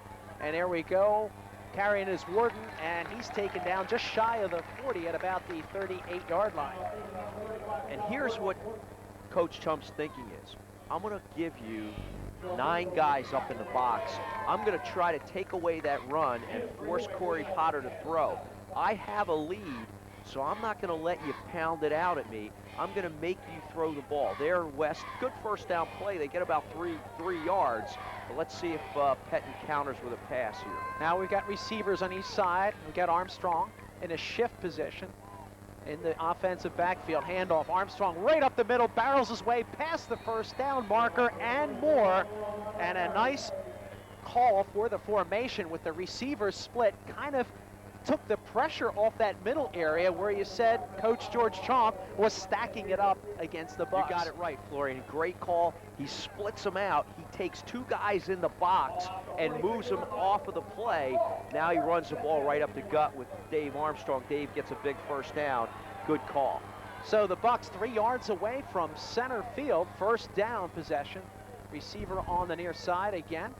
Handoff as Armstrong just kind of hurdles over the crowd and picks up about 3 on that play as the clock ticks away. Under 11 minutes left to go in the third quarter. Cotter does a good job. He makes penetration. He's down low on the ground and just raises his hand and is able to get a hold of Dave's leg, trip him up. And there's probably one of the only times you're going to see somebody make a blind play and stop him for less than 2 yards. Bucks again showing a run here, 2nd and 9 from the 48. And there it is. Potter this time, the ball carry runs into a little bit of trouble, gets past the line of scrimmage, maybe a yard or 2, but not much more. Good defensive stand there by the Rams. That's Ed Neuer from his defensive line. He plays like an end linebacker, plays the soft side of the field, short side of the field, gets up in the fullback space, stands him up, sheds him, and then makes a tackle. Nice play. There they're trying to show that little bootleg that Potter's been so successful with. They take it away. Big third down play here right now. 3rd and 8. They ran out of space on that last play. Showing a receiver on the near side. In motion. Coming to the near side again. Potter's back. He's got some pressure from behind. He fires a pass and it's complete. Wharton in double coverage, and Scott Warden with great concentration reaches out and brings the ball down at about the Rams' 40-yard line. Great clutch play. And on a drive where they scored in the first half, same play, flood pattern, send 3 guys out there. You see the offensive linemen, they're pulling, they're getting a seal block. There's Potter, nice, off the front foot. Warden catches the ball with his hands, puts it away, tries to get the extra. Right there, he falls for the first down, and West is moving. We said how critical it was for them to try to get points on this first drive. Yeah, Bucks first down from the 41 of the Rams. And once again, a handoff. Here's Armstrong, runs in a little bit of trouble, but barrels ahead, and as he falls, picks up 1 or 2. And I'll tell you, Zimmerman again on the tackle. This guy has been all over the field. He's tough to block. He moves well laterally. And there again, the ball's going away from him. He's able to step up and come up from the side and make the tackle on Armstrong. He's fun to watch. So the clock is stopped with 9:17 left to go, and it's an officials' timeout. Officials will talk things over. A great crowd on hand as we listen to the official call. Well, what do you think? Do you think it's there? You want to go 6 men? What's your bet? By way of modern technology, we're getting a first-hand sound of what it's really like as far as officials go on the field, on the football field. As we wanted to say, a good crowd on hand here. I'd have to say, Tom, approaching 8, 9, possibly 10,000, as a great number of Bucks fans made their way up from Doylestown. We're on the other side of the field, so there you see the backside of the West cheerleaders. Want to say hi to Jessica Walters. She, her and her mom work in Tilly's restaurant in Doylestown. I happened to be in there last week and told them I'd say hi to them. Yep. Those girls do a great job every year, come up to all the games, cheer their hearts out, and do a great job of keeping the fans in the game and the spirit of the game up. You gotta love them. And we just saw a nice shot of the Bucks fans on the far side of the field, and Central Daulphin has pretty much filled the side on the press box side of the field. So it'll be a 2nd and 8 from the Rams 39. The Bucks on the move. As you see Armstrong in the back, coming across is Palena. Dishes it off to Warden. Warden cuts inside, keeps down, and he is jammed at the line of scrimmage. And defensively, the Bucks have had some difficulty moving up the middle, and the Rams have really come up with another big stop in the middle of the field. Jeremy Etnoyer again. He's been very good. Linebacker D-end on that side is able to shed his block and come up and slice down, step down. You hear that term a lot, and make the tackle. And again, here's Corey Potter in another passing situation. Thus far, he's been very effective. Another must-have situation. It's a 3rd and 9 from the 40. And the Bucks got one lone receiver out here, and he's looking. A handoff in the middle. It's Warden again. He's jiggling around. He's going to get to the, I think he might have reached that first down marker, but Scott Warden, what an exceptional fake right inside in the middle of the field. Zimmerman's down on a knee there, and he's looking, going, I can't believe that. What a great run Warden makes. We're going to get timeout as they're going to measure for this. But again, anytime you give West this kind of situation, they're 4th and less than a yard. You got to think you know who's getting the ball. Based on the spot, it looks a little short from here. We're a long ways away, but what a great run. Is that a great run? I'll tell you, talk about agility, you talk about determination, and this is a player who's really factored in a big way, I should say, in the second half of the season for the Bucks. Scott Warden, last week he was just pulling balls out of the air and coming up with touchdowns, and this week, surprisingly, Tom, it's interesting to see Scott be just as effective in the running game for the Bucks as well. Yeah, he's really been a fun kid to watch over the year. He's really developed. He's got a lot of confidence now. That's a confidence play, knowing, hey, I'm going to get it. Now here it is, 4th and 1, big play, early 3rd quarter. Surge up the middle. CBS needs a first down. As the Rams fans try to step up the volume just a notch, and it'll be Corey Potter taking the snap. Key first down, and Armstrong goes, and he looks like he has clear sailing. Dave Armstrong, and he is tackled, and a big tackle by Nick Cantone, who, by the way, is having a great afternoon of football. Nick Cantone with a touchdown saving stop. And that's where West is just so tough. They give you all that beef up front. And I'll tell you what, Dave Armstrong, if he got off the ball quicker at any play, it was that play. He was in the secondary in a heartbeat, ran up the field. Another big tackle by Cantone. He's stopped a lot of big plays today. West is knocking on the door. We said in the half they had to do this. From the 9, it's 1st and goal, and there it is to Warden again. Warden now cuts inside. It's like he's down about the 6, about the 5 or 6. So Scott Warden again gets the honor, but Dave Armstrong, what acceleration on his first step. And once he got past the line of scrimmage, he saw the end zone, and that's what he had pretty much as he had the line of scrimmage in his rearview mirror. Well, here they are. They're sitting on a 6-yard line. It's 2nd and goal. Again, I don't think you're going to look for anything fancy here. The ref's going to tell them to hold on a second, going to put them back in the huddle. Maybe there's some kind of equipment timeout or something. Daulphin, I see him looking at equipment. But again, we talk about almost that guaranteed 2-yard play that they got. Here it is. Let's see if they can punch it in.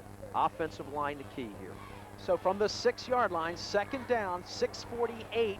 Time ticking away here in the 3rd quarter, 21-6. The Bucks trail the Rams. Here it is, Armstrong again, and he's got three Rams trying to make the stop, and it doesn't look like he picked up much, if anything, on that play. Now there's a sight that you haven't seen much this year where he's carrying the ball and he's stopped for no gain, virtually no gain. Now they're 3rd and 5. Got to get a touchdown. 3rd and goal, make it. Needing big plays here. You think 5 yards isn't that much, but when you're down here, it's tough to get. Got to score. Corey Potter again. Going to try to make something happen here in the run formation. Potter now hands it off, and a big stick again as he barrels his way down inside the 5, but down at about the 3-yard line. Armstrong again muscles his way in, but Jeremy the defense. Enoyer again.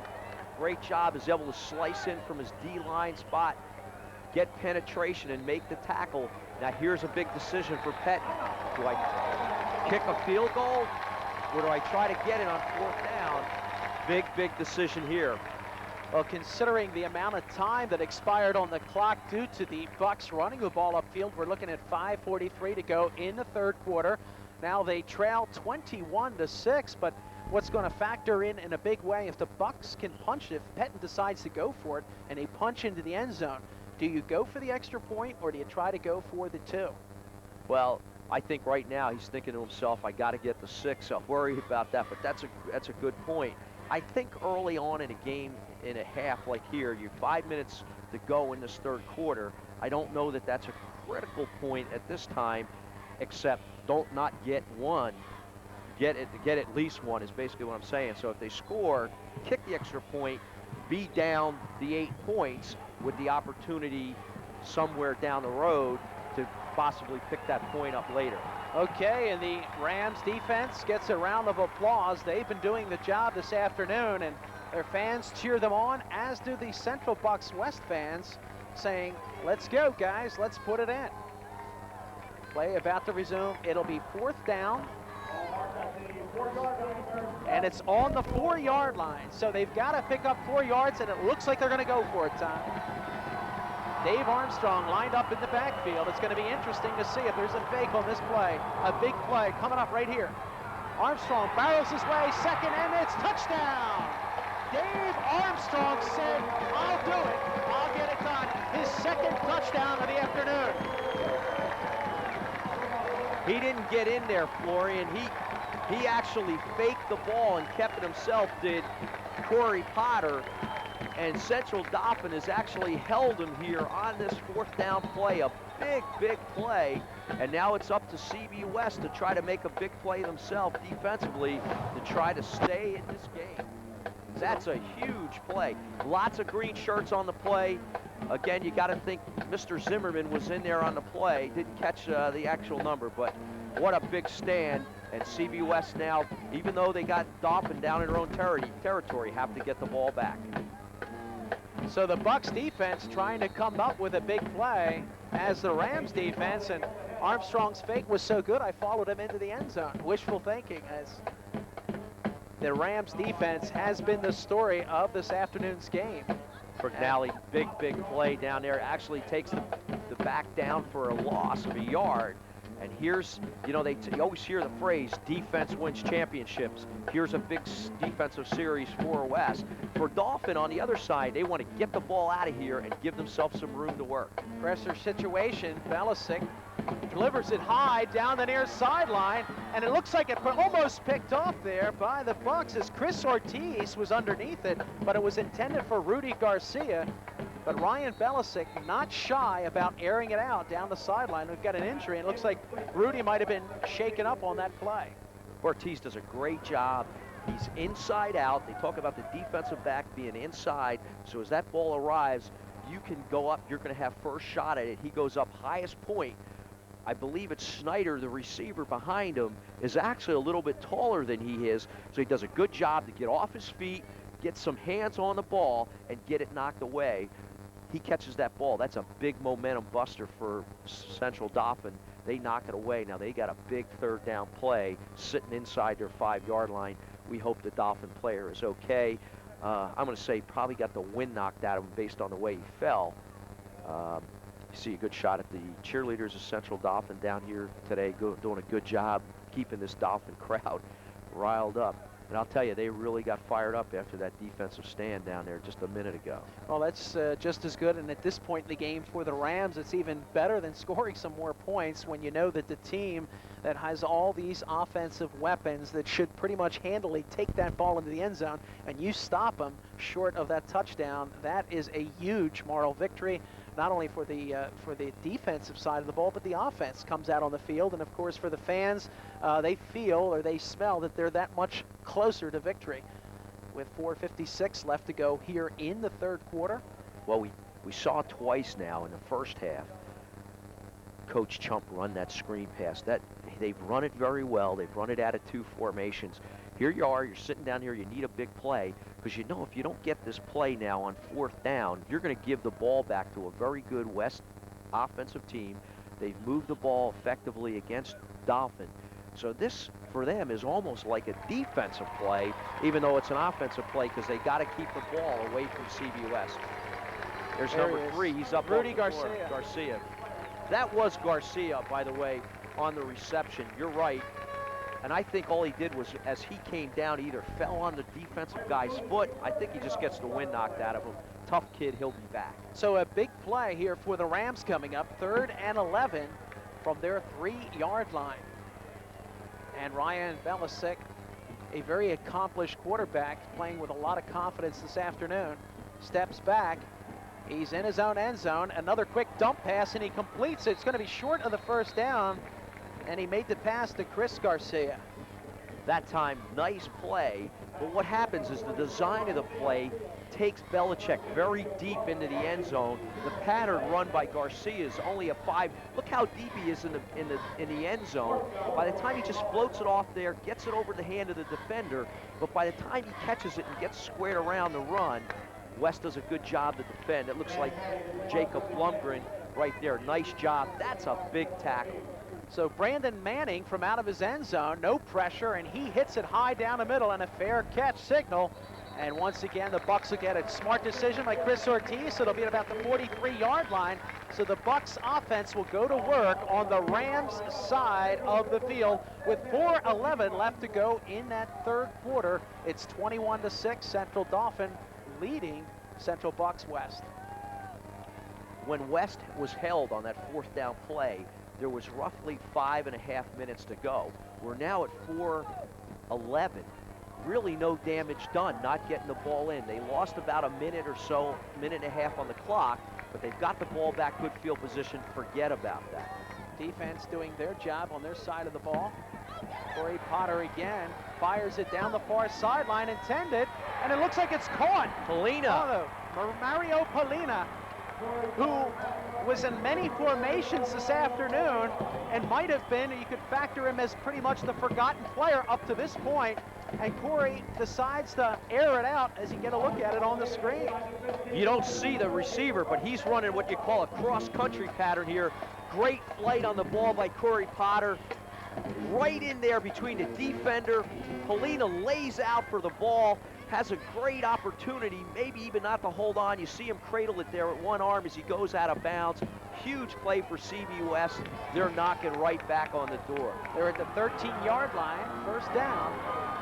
And it's the pitch off again. It's Scott Wharton down that left side. Wharton had a head of steam, but he runs in to a Rams defender. Is stopped, I believe, short of the first down, but a real sizable pickup. And we had some extracurricular stuff going down there.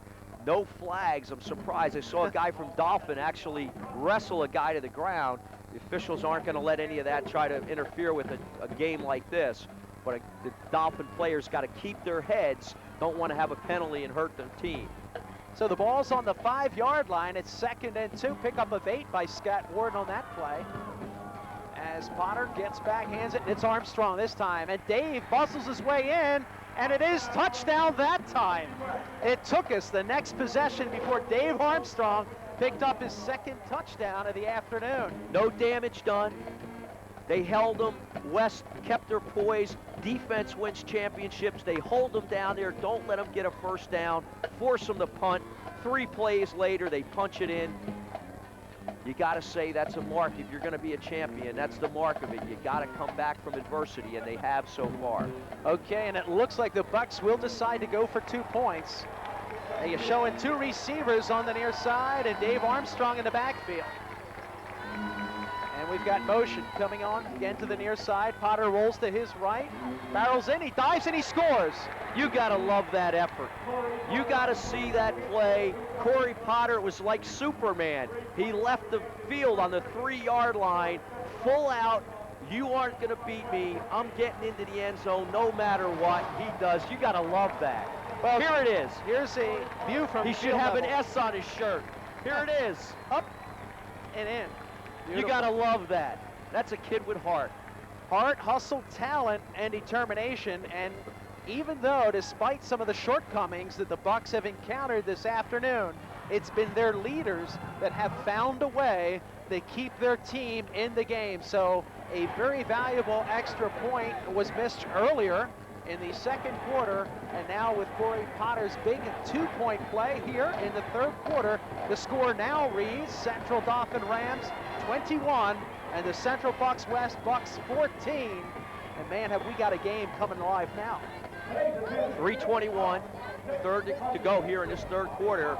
West trailing 21-6 as they came into this 3rd quarter. We said they had to get points on initial drive. They did. Dauphin great goal line stance, but West holds them on their own account on defense, gets it on the punt. 4 plays later, touchdown, but then the Superman play by Corey Potter on the extra point, and this West team has grabbed back some momentum. They know they've got a bunch of football to play yet, and here we go. So Dan Patterson, Rudy Garcia, the deep man.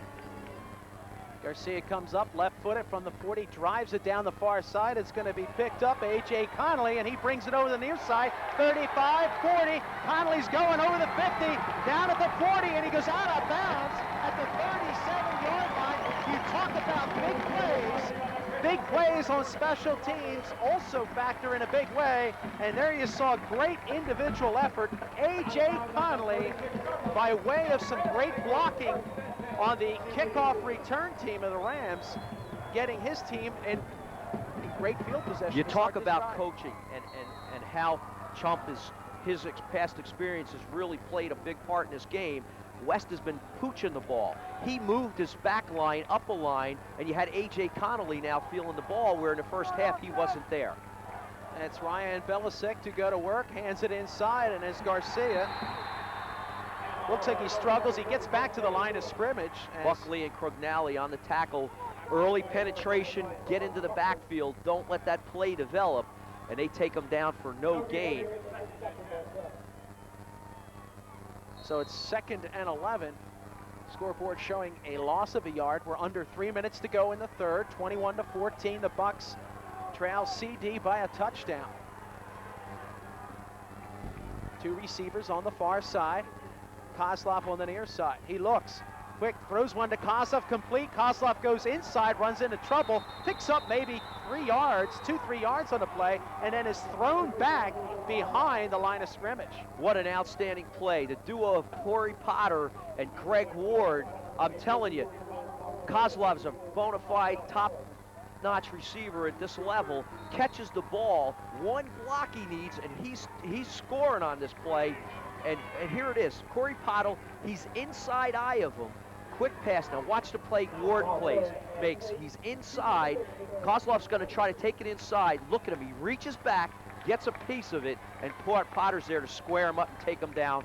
Here we go, big 3rd down play. 3rd and 8 from the Bucks 34. The Rams on a drive, receivers out of the gun. Belisic's got pressure, fires complete inside, and it's Connolly again, but he's short of the 1st down and short by about 2 yards or so. They're running that screen play. We've seen it to the outside. That time Belichick lets it develop inside, dumps it over the line. He's going to be short of the 1st down by about 4 yards. So it's 4th and 4. They're going for it. This is a championship game. You got to go for it. So with the game on the line, they're up by a touchdown, but they realize it might not be enough to win. The Rams have got to go for it, to the delight of fans from both teams. And it's Belisic again, backs, 2 receivers far side, 1 on the near side, handoff again, Connolly, and he runs, it looks like he's stopped. So the Bucks defense has come up with it as you talk about leadership. There's the guy getting off the ground, 34, that's leadership. You need a play on 4th down. Dave Armstrong steps up in the hole, squares his shoulder, bam, puts it on him, and this CB West team is showing their character right now, Florian. You gotta love it. Well, the game's on the line. Big plays decide big games, and Dave Armstrong, we've seen him do his work on the offensive side of the ball. When his team has needed the 1st down, he's been able to come up with it, and he's able to come up with 2 touchdowns. There you see him spread the West defense, try to come back with that power eye, blast up the middle. West, great job. 1st down from their own 28. Corey Potter hands off. Dave Armstrong barrels his way up. He's picked up about 6 on that play, right up the middle. And he gets 7 yards. He gets into a flow as we're very closely approaching this 4th quarter as we're under 50 seconds to go. That offensive line, they start to get in the rhythm. Dave starts to get in the rhythm. There you see, he's been running kind of straight ahead. There with a nice cut back against the grain, gets the extra yardage. And the West team, they're right where they want to be. 2nd and 3 from their 35. Armstrong in the back. Potter again, hands, there goes Armstrong, 1st down and more as he makes his way up, taken down at about the 44-yard line. So it's the Dave Armstrong show on this drive. I should say the drive started on the defensive side of the ball, with Dave coming up with a big stop to keep the Rams from getting the 1st down. And Armstrong continues to muscle the yardage against the Rams. We probably won't get another play in here as the quarter winds down under 10 seconds. West is just going to stay in the huddle, probably get a chance to run over to the huddle or over to the sideline, talk to the coach. But what a game. You couldn't ask for it better. At the end of the 3rd quarter, the scoreboard reads the Rams of Central Dauphin 21, the Bucks of CB West 14. Stay tuned, an exciting 4th quarter action of championship high school football coming up right after these few words on your home for high school football, Suburban Cable Community Television.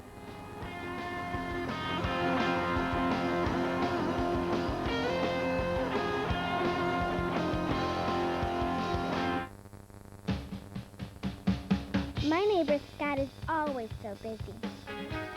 When he's not working, he's a fireman. He does a lot of cool stuff, like putting out fires and saving people's houses. He even rescued my best friend. I call him Smokey. Isn't he a cutie? I'm glad Scott's my neighbor.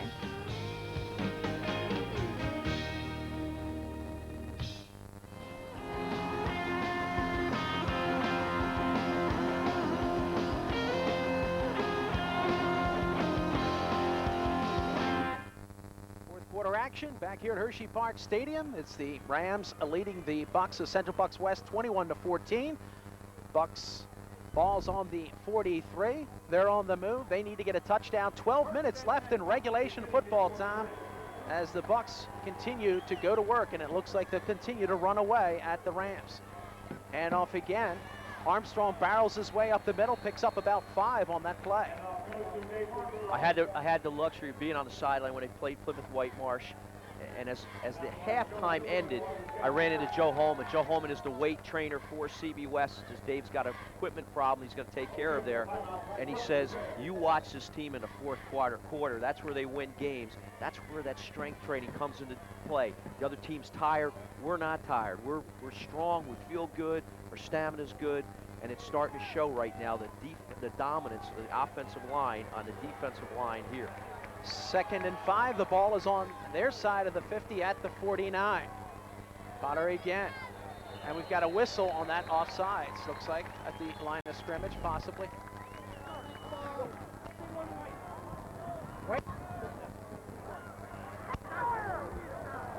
So it is an offsides called against the Bucks.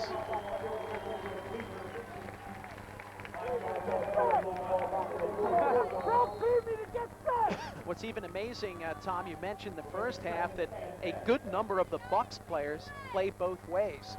So people like Corey Potter, Dave Armstrong, they have been on the field for almost the entire duration of the game, whereas quite a few of the Rams players, they play only on one side of the ball. They've had an opportunity to rest and be fresh, especially on the offense, when they come back on the field to play. 2nd and 10 from their 44. Now we've got another whistle. Well, this is the first time. Last week we saw flags all game long. This is the first time here in the fourth quarter that we've seen that many flags this afternoon. It's been a relatively penalty-free game up until this point. First quarter we saw a couple, but the second and third quarters there were not that many penalties. Now we've seen this happen twice. Now they must run the clock right away once they spot the ball, and West wasn't aware because they called him on that in the first half, and now they got him twice. Now they got to dig out of a hole after a big first down run. Now they're 2nd and 15. From the 39, Potter going to throw, goes down that right sideline. It's almost in the hands and bobbled, and of course it looks like Scott Warden. Scotty Warden making his way down that right sideline for the cross-country play. There was good coverage on the inside of him, but the pass was delivered right to his hands, perhaps a tad out of his reach. He had it, fumbled it around a little bit, but just couldn't pull it into his chest to maintain possession. Good attempt there by Corey Potter, and good run down that far sideline by Scott Warden. Potter did a good job there to step up in the pocket. He got good air under the ball. The ball was there. I think the defender gets his hands in Scotty Warden's face just enough to distract him, not able to pull it in. 3rd and 15 now from the 39. Potter again looks right, throws it right up the middle, and a timing pass broken up, and a good defensive hit there. And it looks like Joe Zimmerman, who's also having a big afternoon for the Rams of Central Dauphin. So 4th and 15, the Rams defense comes up big where they had to. They sure did. They come up big here. What West wants to do here is now kick the ball away and play some defense. But again, that Dauphin team, we've seen them all day, really not quit. Ahead 21-14, coming in as the underdog, playing like champions today. So Rudy Garcia with some good hands and good speed as the return man. Let's see where the kick goes. The punt is up high to the right sideline. Garcia signaling fair catch. Smart call as he downs it at the 30. So with 10:34 left to go in the game, the Rams will take over at their 30-yard line. They are still in the lead, 21-14, and their defense has really played exceptional this afternoon, stopping the Bucks when they've had to. Tell you what, that's a very good kick by Jared. He gets, again, he's had two good punts. Got the ball up in the air, made the guy fair catch it. That means I'm getting height on it. Yeah. He doesn't have the confidence that he's going to be able to catch it in time and run with the ball. And when you keep it on the field, there's always that danger that that return man might mishandle that ball. We see that happen every now and then. Good special teams. Here we see two receivers on the near side, but the handoff and a great defensive, perhaps a loss of a yard on that play. Good defensive stand by the Bucks. Buckley in there from his D-line spot. I love this. He comes in, he made big plays all year long. There he's able to make penetration, take Garcia down, and CB West needing some more defense special plays to get themselves back in this game. But I'll tell you what, a great game we've seen thus far. Fourth quarter here, 10 minutes to go. West needing some big plays defensively again to get back in it. Both teams showing why they are their respective districts champions. Out of the gun again. Bilisic has time. He throws it. He's hit. He just throws it up. Smart play as he threw it away to the sideline, but actually released that ball while he was in midair. So the Bucks defense that time had a direct line to Ryan Bilisic. And we see a whistle called as Corey Potter goes to the sideline. Might have a little bit of an injury. Or I think his elbow's bleeding, and he can't play with any open wounds. So the referee sends him off the field. So somebody's going to quick put some tape on it and probably try to send him back in, but they're going to probably keep him out for one play. Let's see if this hurts him. So 3rd and 11 from their own 29. The Rams now are going to have to come up with a big play if they want to sustain this drive. And Tom, as you followed the Bucks all season, this has got to have been their biggest test on the field so far. Out of the gun, Bilisic again looks, he's got time, and he rifles it right down the middle, a little bit out of the reach of Rudy Garcia, but you saw Garcia pick up some speed, but once again, the Bucks also had some great coverage downfield. Yeah, I'll tell you, you said it right, because he was actually a yard in front of the defensive guy. Defensive guy, Ortiz, had him covered. And as that ball was thrown, Garcia put on a burst and went by him by 2 yards. The ball was really well thrown, just a little bit too much mustard on it. And again, no panic out of CB West. Should get the ball back in great field position. Brandon Manning has had a good afternoon. He gives a good punt there. Chris Ortiz moves away, and the ball takes a Rams bounce, and it'll be down at about the 26, 27-yard line. But good coverage downfield. Once again, the Rams continue to show some very impressive special teams play. There again, he kicks the ball away from Ortiz. Gets good flight on the ball bounce, rolls in their favor. Ortiz is probably told, look, if that ball's not kicked right at you to catch it, stay away from it. We'll give him the extra 7 yards and go from there. Good play. Was a good decision there by Ortiz. And here come the Bucks again from their own 26. First down, 9.5 minutes left to go. Ball's inside, and the Rams again with another defensive stop on the run. Clock continues to tick. Scotty Warden on that play. Zimmerman again, you hear the PA guy behind us make the call. Interesting thing again, we saw West control the ball, open the half, get stopped. Central Dauphin only had the ball for a minute and a half. There again, 3 plays and out, only less than a minute. West gets the ball back.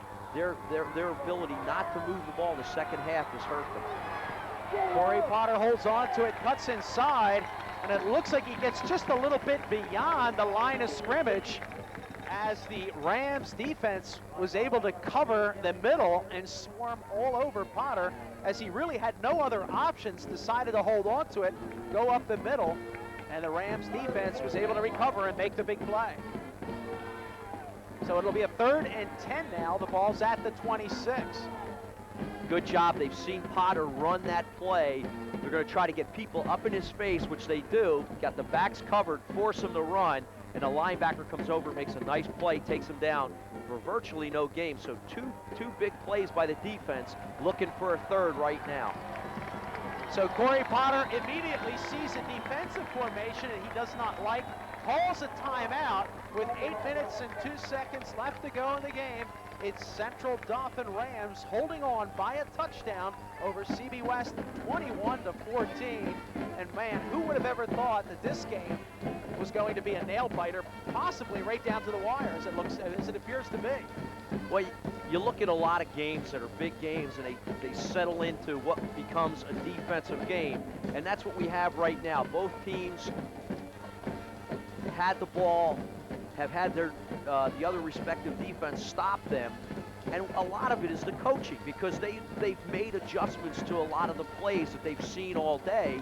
Now the coach has got to reach into his pocket and find a play that he hasn't run yet, to maybe to break a big play. So both teams looking for that big play right now, offensively and defensively. George Chalk having a few words with his team. He's got to be pleased, but he realizes 8 minutes is not enough time to relax in football, especially when you're playing against the top-rated team, not only in the state, but one of the top 5 in the country, Central Bucks West Bucks.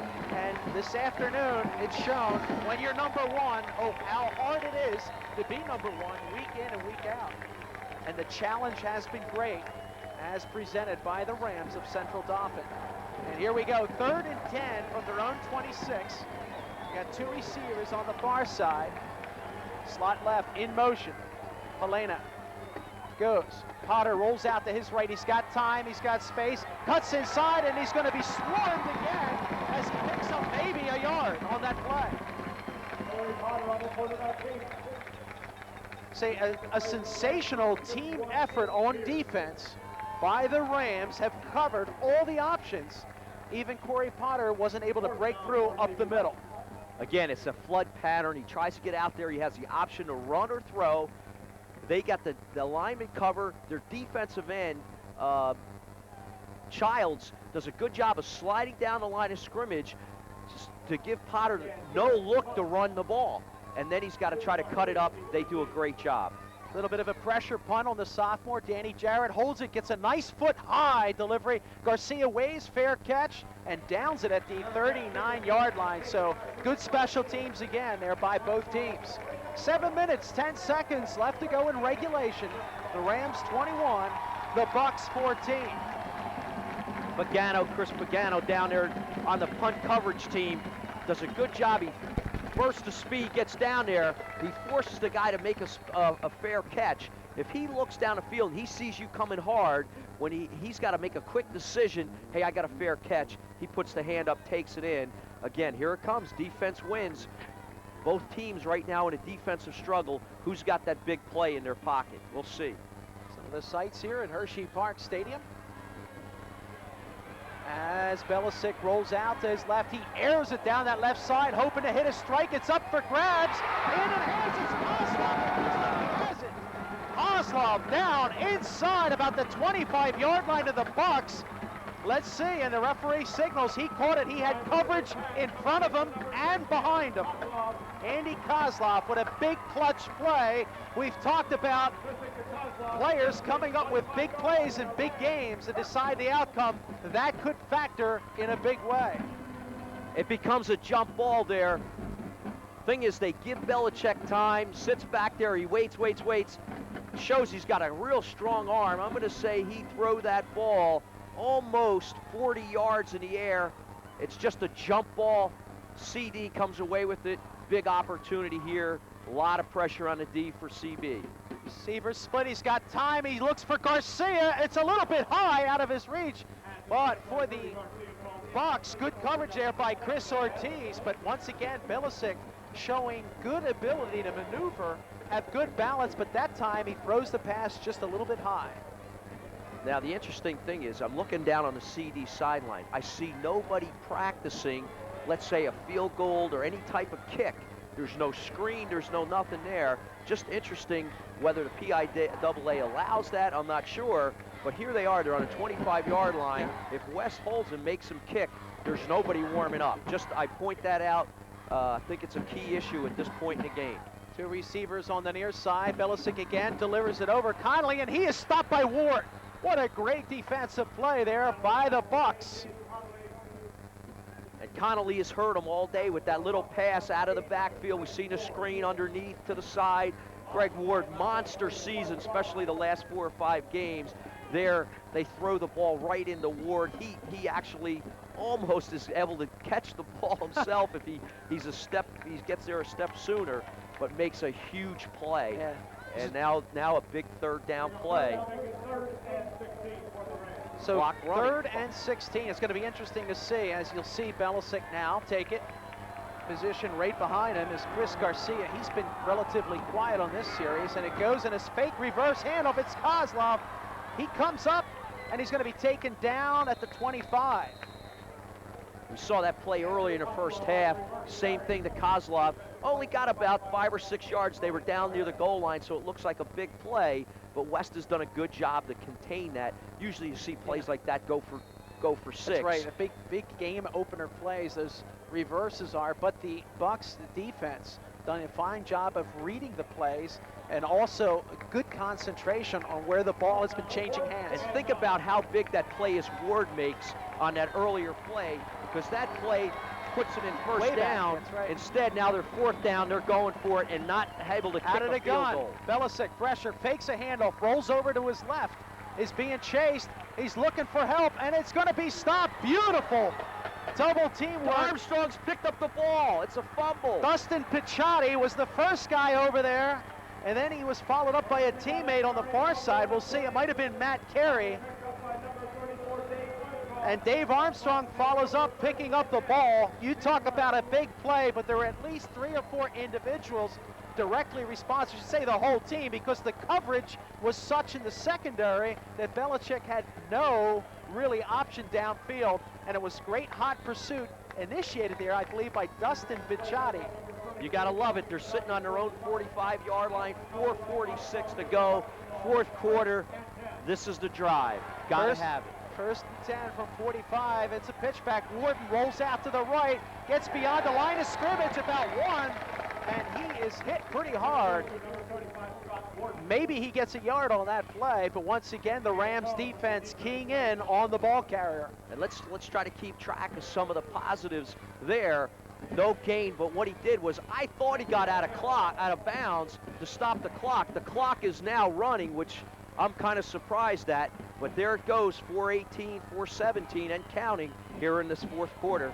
West trails 21-14. Fans for both teams on the edge of their seats, and now the official signal, hey, the clock might have been running. So you were right, it did appear as if he did get out of bounds, and the one official says, wait a minute, can we turn the microphone on and listen to the discussion? There we go.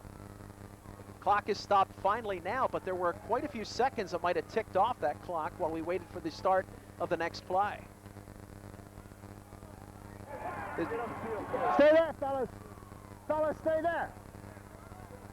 I'll tell you, that's great coaching on Pettin's part to be able to pick that up. Now, I'm up here just watching a game, having fun, and I just happen to think, you know, that's not a bad play. He gets out of bounds, and I see the clock continue to run, and let's see if they put some more time back on the clock. So we believe the clock will be reset to 4:31 as now we're up here in the box, and they're going to reset as we hear it to 4:31. So Okay. 20 seconds run off the clock. That's huge in a game like this late in the 4th quarter. So it'll be 4:31 left to go in the game, and that's much to the chagrin of the Central Dauphin Rams fans. As we mentioned, fans from both teams on the edge of their seat here within the final 5 minutes of the regulation game. The Rams are in front, 21-14, 2nd and 10 from the 45.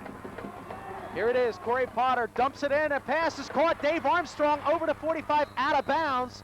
This time to the near side. The last time that play was to the far side. He goes out at about the 42. I'll tell you, you got to love this kid. He is just giving it his all. He is running full speed. A big lumbering back is able to catch that ball right on the end of his fingertips and then have the presence of mind to get out of bounds, stop the clock. Again, Potter, here it is. Just nice, soft touch. He lays it up. He lets Dave have a good opportunity to catch it. You got to love that. Here he is. Stiffs arms, number 11 for that snap. Gets out of bounds, 1st down, they're going. On the Rams 43, 1st down, up the middle, maybe a pickup of 3. 2 or 3, Armstrong that time up the middle. Clock ticks away, 4:15 left to go in the game. And again, here's that offensive line. You're going to be interesting to see. They try to keep it between the tackles. And again, they did it earlier. Ride the horse that got you here. The guys made big plays all year. So 2nd and 7 now. Ball's at the 41 on the Rams. Rams, you see them shift defensively now. They're looking in I formation. Running back, motion to the far side, and it's Wharton in the backfield along with Armstrong. Wharton gets it, and he is tripped up just before he gets the ball to the 40-yard line, but good penetration, a good stop in there. You know, this is a great game. You got kids, there's a kid. You see Coach Chomp, he's all pumped up. He's trying to get him, come on, you got to play defense. And there's his boy, Cautner. We talked about Cautner and Sage, 2 Division I prospects playing huge today for CD. Florian, you couldn't ask for a better game. No, 320 that's and why count. both sides of the field are on the edge of their seats. This is anybody's game. 3rd and 7 from the 40. 2 backs again. Potter holds on to it. He runs. He makes his way down the right. First down and more. Corey Potter is off. He's away. He's down at the 10-5. Corey Potter, touchdown. With 3 minutes left to go, an individual solo effort. How many times this afternoon was he caught in the trap? And that time he was able to wiggle himself free and scores for the touchdown. It's 21-20. The extra point could be the tying point. And this is a huge decision. You're 21-20, but before we go there, here's the replay. Here's a kid. I tell you, he's got to have an S on his shirt because he's been playing like a Superman all year. Big play, and there's that weight training again, be able to break tackles in a tough part of the field. What a huge, huge play. This is great. This is football at its best. We talked about a decision to be made here with 2:58 left to go in the game, 21-20. The Bucks have just scored, and like you just mentioned, Tom, you do have a decision to make. Do you go for the extra point, which keep in mind you missed one earlier, or do you go with the sure thing, go with the big push up the middle, go with the guy who got you here, and ride it into the end zone for 2? It's going to be an interesting call either way. There's a look at some of the fans here from Central Dauphin, and we just want to remind you this coverage has been brought to you as a community service from Suburban Cable Community TV, supporting both teams and the PIAA in all their championship series. And we also want to mention a belated congratulations to the PIAA State Baseball Championship team, and that was the Central Dauphin Rams. They won it last year in June, so congratulations to them, and we congratulate both athletic departments from both schools, and it looks like the Bucks are really going to challenge the Rams. They're going to go for 2. Well, you talk about it. Things happening in the red zone. Here we are, under 3 minutes left to go, 21-20. The Bucks are going to go with it. And you know, you're a coach, you're in this position, you bring the kids aside and say, what do you want to do? That's right. Don't let me make the decision. What do you want to do? Here we go. This is great. Determination, here it is. Corey Potter at the helm, in motion. And he sees a timeout, so he did not like the defensive formation as Scott Wharton. What he tried to do was send a guy in motion, hut, double count. I hope I'm going to draw the defensive guy off the ball. It doesn't happen. Call timeout. Now I kick. So Dan Patterson now will have the honors to tie the game and talk about a pressure kick. Here it is, an extra point to tie a championship game, one where they had a little difficulty handling it before, as he gets the vote of confidence, and it's going to be out of the hold, I believe, of Bill Stone. So Bill Stone, Patterson measures off his footwork, and of course, talk about protection. He's going to get the best from his field goal protection unit. Here it is, snap is down, the kick is up, and it's good, I think. And it looks good. What a big clutch play by Danny Patterson, and a great job by the field goal protection unit of Central Bucks West, because the Rams were coming at him. So the score tied at 21 with 2:58 left to go in regulation. Tom, you couldn't ask for a better scenario. The champions rise from adversity. Game is not over, 2:58 to go. Both teams today playing like champions. You couldn't ask for a better football game on absolutely probably the best weather day you could ask for. It hasn't been a factor. Both teams, just beautiful football. Well coached. The officiating, I think, has been excellent. Great support. And here it is, 2:58 to go, tied 21-21. The team that wins advances to the state championship next week in Altoona. And again, somebody's going to rise from the ashes here of this battle. Right now, it's anybody guess who it's going to be. But you got to love West's chances with the momentum on their side after being down 21-6 and tying this game at 2:58. Big time ahead. And we got to talk about possible overtime. That's right, and we've got a big play coming up right here on the kickoff. Remember the last time Danny Patterson kicked off, it was A.J. Connolly with a big kickoff return, getting the Rams in great field position. So it's going to be interesting tactically to see where the Bucks decide to put the ball and what they decide to do with it. If they decide to go to the far side, the near side, or kind of just drive it along the ground. So 2:58 left to go in the game. The score tied at 21 as Dan Patterson gets ready to kick it off.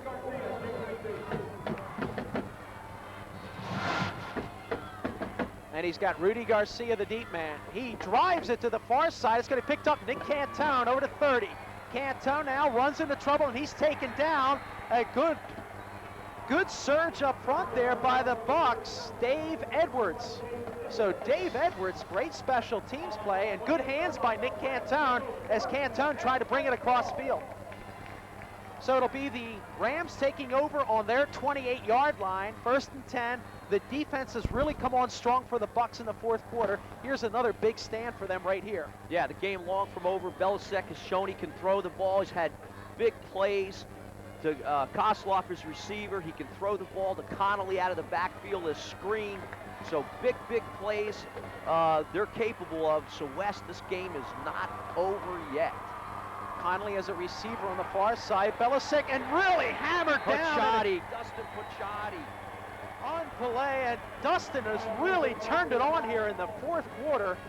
He made a big play on the last series. He was able to knock the ball away that Armstrong was able to pick up. Pucciati, only a sophomore, Florian, had a big impact on his team.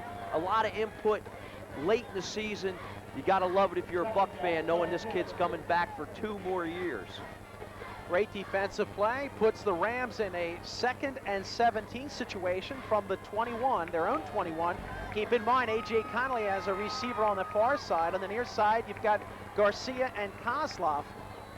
And you've got a whistle. You got Chris Garcia, the runner, in the backfield. And we're going to have a delay of game penalty called against the Rams. So it'll step it off another 5. So it'll be 2nd and 22. Penalty against Central Office for the delay of game. You know, we talked a little bit about conditioning and all that. I realize now as we're almost done the game, and shame on me, but one of the Wilson brothers, 76, has played offense almost all year. Today, he's only played defense, and it's been very interesting. They put Chris Habener in there on the offensive line. He's done a great job. Another great play inside defensively, and coming out of the backfield, Ranalli.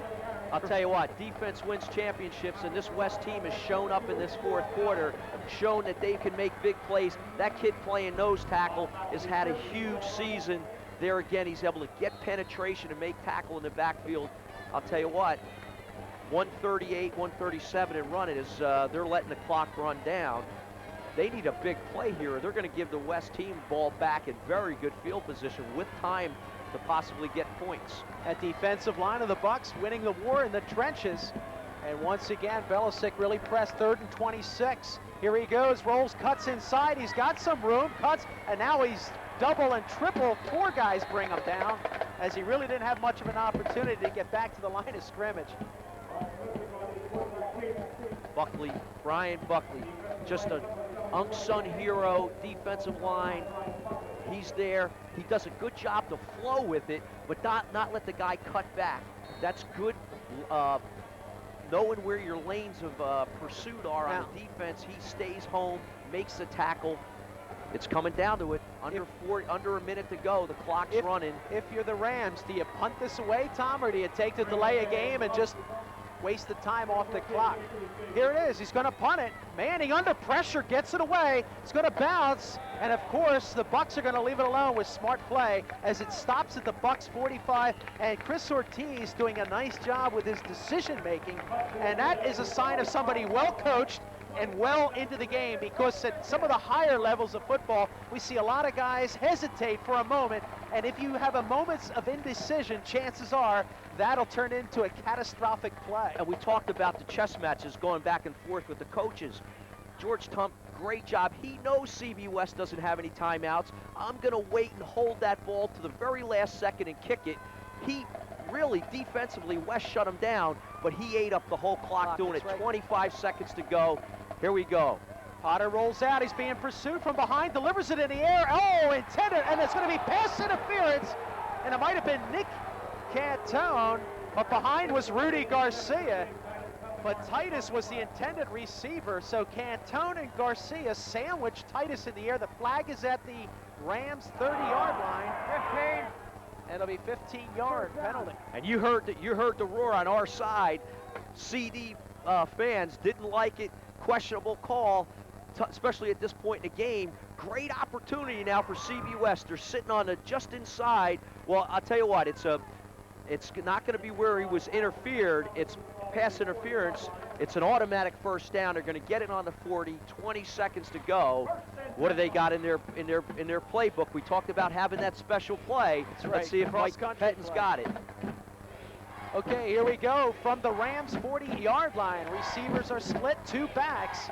Corey Potter, 20 seconds left, tie game at 21. Potter has got time. Nice touch on the pass to Warden, and no, he can't hold on to it. And a big clutch stop by Nick Cantone. No penalty flags. What happens is he goes up highest point, has his hands on the ball, and the impact when he hits the ground jars the ball loose. A great effort by Scotty Warden. Beautiful pass by Potter. And I'll tell you what, Florian, I've watched this kid Potter play the last couple weeks, and everybody talked about it. Here you see the replay. See the impact of the ground, and he almost able to grab it, jars the ball loose. But I'll tell you what, Corey Potter can throw the football. That's right. Anybody tells me he can't, they're not watching the same game I am. Good delivery. This time, two receivers on both sides.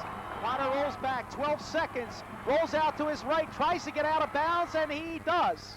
So 6 seconds left. They'll get one strike as Potter gets out of bounds on the far side, and it looks like the ball will be spotted at the 35-yard line of the Rams. So enough time, Tom, for at least one strike in the end zone. One play, and what heads-up play that is, because if he doesn't get out of bounds, they don't have this play. Right. So I'm not going to be to say if something magical happens on this play, which it very could. If it does, you got to say that Corey Potter heads-up play, the play before, getting out of bounds to save the clock.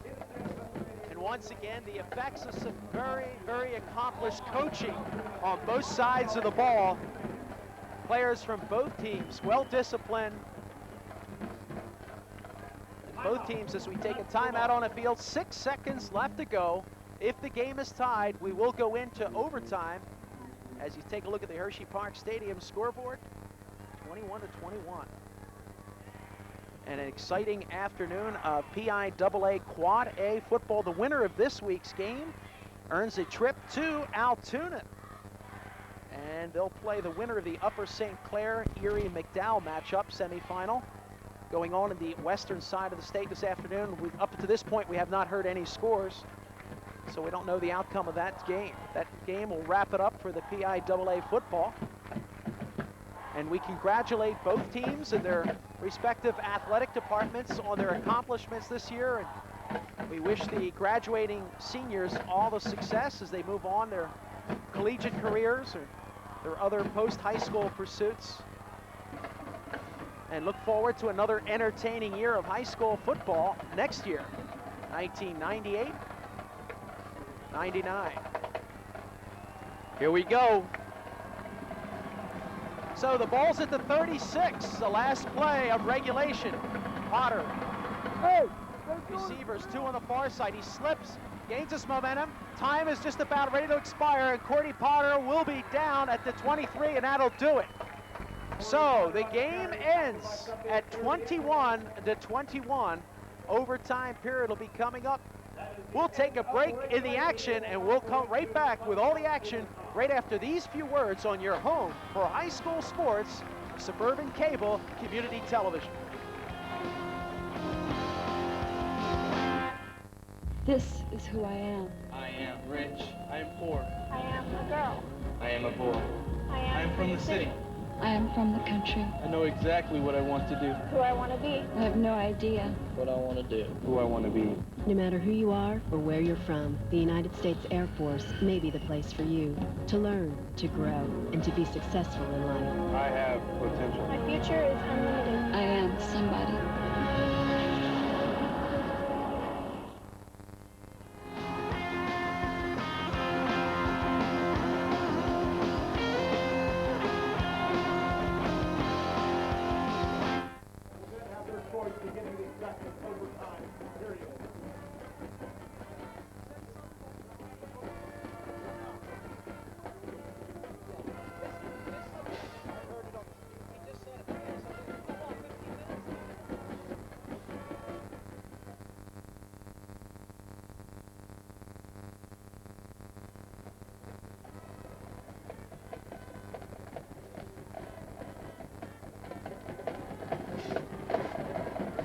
Stadium as both teams get set to do battle in overtime at the end of regulation. Score is tied at 21, and it was Dave Armstrong, Corey Potter coming up with a big 2-point play in that third quarter, and then it was Corey Potter with a 40-yard run from the line of scrimmage that put on the fourth touchdown, and Dan Patterson added the extra point, enabling the Bucks to tie this game up in the second half. And wow, you talk about entertaining, exciting football. Nobody would have predicted the outcome of this game. And fans, if you're watching this game, don't go away. There's a lot more to follow here in this overtime period. Florian, I had a chance to walk over and just get the rules for the overtime so we can talk about it a little bit. As you see Coach Chump there talking with his team. Basically, the way it's going to work is they have a 3-minute interval here till the halftime. The critical thing is the coin toss. When they flip the coin here, what's going to happen is obviously one team is going to have the choice to pick offense or defense. The thing is, you got to have a feel. Am I doing a better job offensively right now or defensively? I got to suspect that this is the most critical thing. Then the way it works is you get 4 plays from the 10-yard line. If you score, you lose your other plays. The other team gets the ball from the 10-yard line with the chance to tie, and you do kick the extra points. So that's basically where we're at this point. Again, a great game. If you're picking choice here, what do you do if you're CB West? You win the toss. Do you take the ball, or do you? The ball, and I think you got to take the ball. Exactly. Yep. And it's a different team, and I think, Tom, the difference in the game has been in the second half, no turnovers. Had they not had those turnovers and given up possession of the ball in the first half, I think we would have seen a closer first half. But those turnovers and the fact that CD was not only able to take the ball over, but they were able to put points on the board, really enabled them to jump out to a pretty significant and early lead, and as a result gave their team a lot of life and gave their defense a lot of opportunity to play heads-up football. But fortunately, like we expected, a championship caliber team, perhaps one of the finest in the country, the finest rated by the Harrisburg Patriot News in the state, was able to battle their way back when the chips were down. You know, let's admit, it's a day where not everything has been going perfectly, but somehow they found a way to get back. They found a way to come up with those 2 points that they needed, and they found a way to get that final touchdown and that extra point on the board to tie the game. Which end do you want to Here's start the coin toss. We'll go into it. Okay. Okay. And you're going to go that way. Down to the 10. So Dave Armstrong makes the call for CB West. And it will be interesting to see. This is a kind of a unique concept in football. And the thing is, it's basically like overtime periods. Now, there really is no time associated with it. Obviously, they got to get the play off in the allotted time per play, but there's no time. So what could happen is, we'll play act it a little bit. Let's say West scores, kicks the extra point. CD gets the ball, they score, kick the extra point. we go to another overtime, and we keep doing this until obviously someone doesn't score and the other team does, or the other team scores or both scores and one gets the extra point and the other doesn't. So this is exciting stuff. You won't see anything more exciting than what you're about to witness here in Hershey Stadium. So it looks like the Rams will have the first opportunity as Ryan Belisic comes out for the Rams, and Ryan Belisic will lead his crew. They were able to come up with 3 touchdowns, and Ryan Belisic, an extremely impressive afternoon. He's got Garcia on the far side. He's got A.J. Connolly and Garcia in the backfield. Here it is, fakes it, pumps, he's got time, being pursued, rolls over to the right, fires it high, and it's not caught. So Central Dauphin unable to execute. Good coverage in the secondary, but once again, Belisic with his mobility, buying himself some time to deliver the pass towards the end zone. I think he wanted Kozlov in this left corner. He slips down as he comes off the line of scrimmage. Belichick does a good job to backtrack the other way, find 2 guys, unfortunately, in the same area, and there were a lot of defenders, a lot of hands, and wasn't able to pull it in. Second down. Second down coming up, receivers split, 2 backs. Belisic again, he looks, he's rolled on, and nice play, Dave Armstrong with the sack. And he's done it all this year. We talked about leadership. You need a guy to make a big play. Dave is stunting inside. He's got a stunt away from the strong side of the field, runs right behind the quarterback, Belichick, and takes him down. Huge play. They got 2 left to punch it in, or else West is going to get it back on the 10. So obviously you lose the ball now when you lose yardage on that play. That moves the Rams back, and the ball's going to be spotted at the 16, it appears. So now Belisic will go to the gun. Receivers split, 1 on each side. Backs are split. Takes it. He's got time. He's been effective in this position. Oh, and just as he's ready to deliver it, his arm is batted from behind. Greg Ward, again, we talked about him all year and the level of which he's raised his game defensively.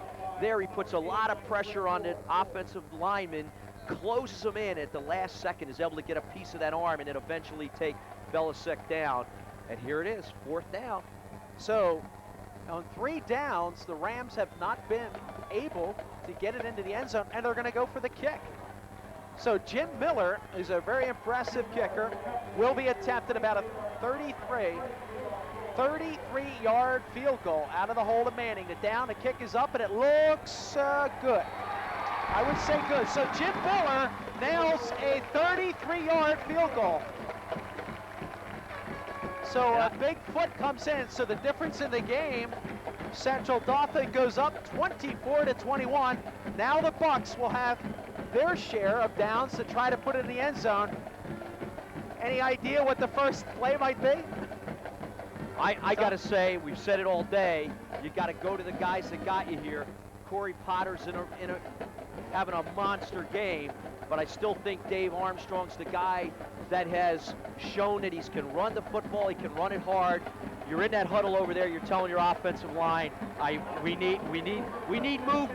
We need movement. You got to move the pile and let the backs run hard and hopefully punch this in. So the Bucks are going against the Rams defense that has been on the field quite a bit throughout the second half. Let's see how they stand up. It's the Bucks, 1st and 10 from the 10. Palena again in motion to the far side. Handoff, Armstrong barrels his way in, and he's down about the 7-yard line.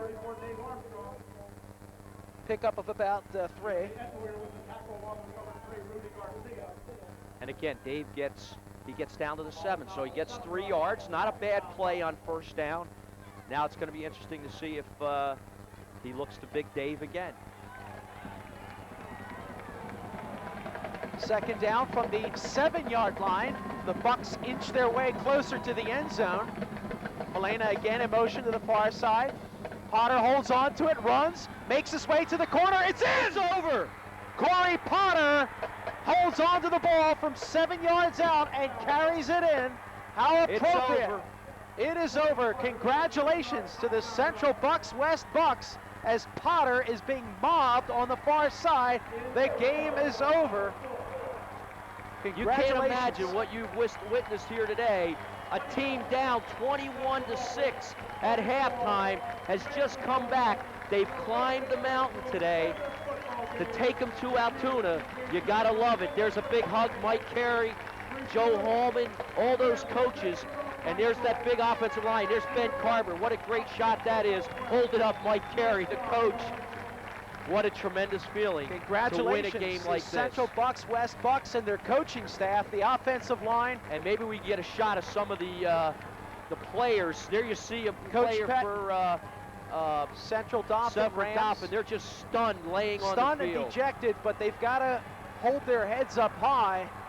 They led most of this game this afternoon, and they really put forth a valiant effort to try and dethrone this powerhouse of Central Bucks West. They played perhaps as good a game as they could have played, perhaps better than all expectations.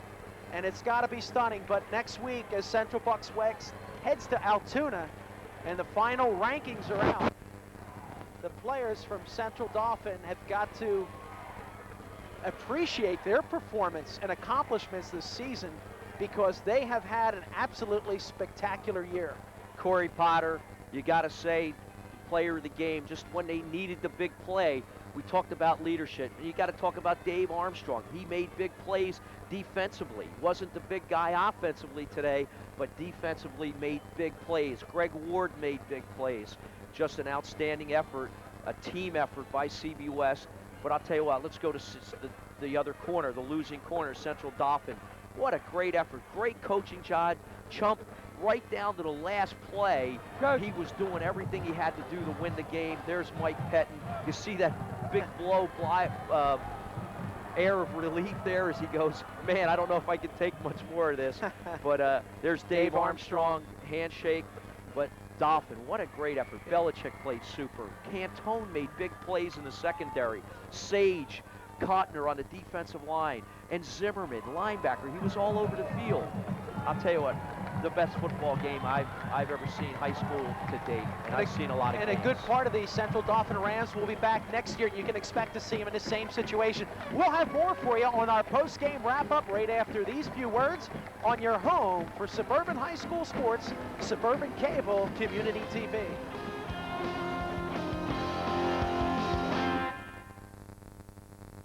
$300,000 people came to the Metropolitan Museum of Art in 1 year. That's more than went to see the Mets, the Jets, the Giants, the Yankees, and Knicks, Nets, and Rangers. In fact, every year more people attend performances of the arts than all professional sports combined. Public support for the arts? What a bargain. It's a small price to pay for beauty.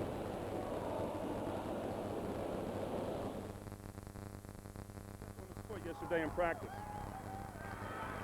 Welcome back to Hershey Park Stadium. As the story on the scoreboard reads, it's the Central Bucks West Bucks 27 and Central Daulphin Rams 24, all happening in overtime. And down on the field, I know Tom White is standing by with head coach Mike Pettin. And Tom, how's the coach's heart pumping at this time? Tom White with victorious coach Mike Pettin. Mike, was that the most nerve-wracking game you've ever been involved with in your career? It's unbelievable. You know, the headlines in the North Bend paper after the Lansdale was a game for the ages. I think if ever there was a game for the ages, this is it.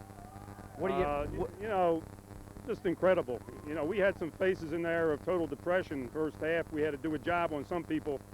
You know, they just had the look of despair. Nothing's going to go right. And other guys were fiery, and we say, hey, we have to get everybody on board the second half.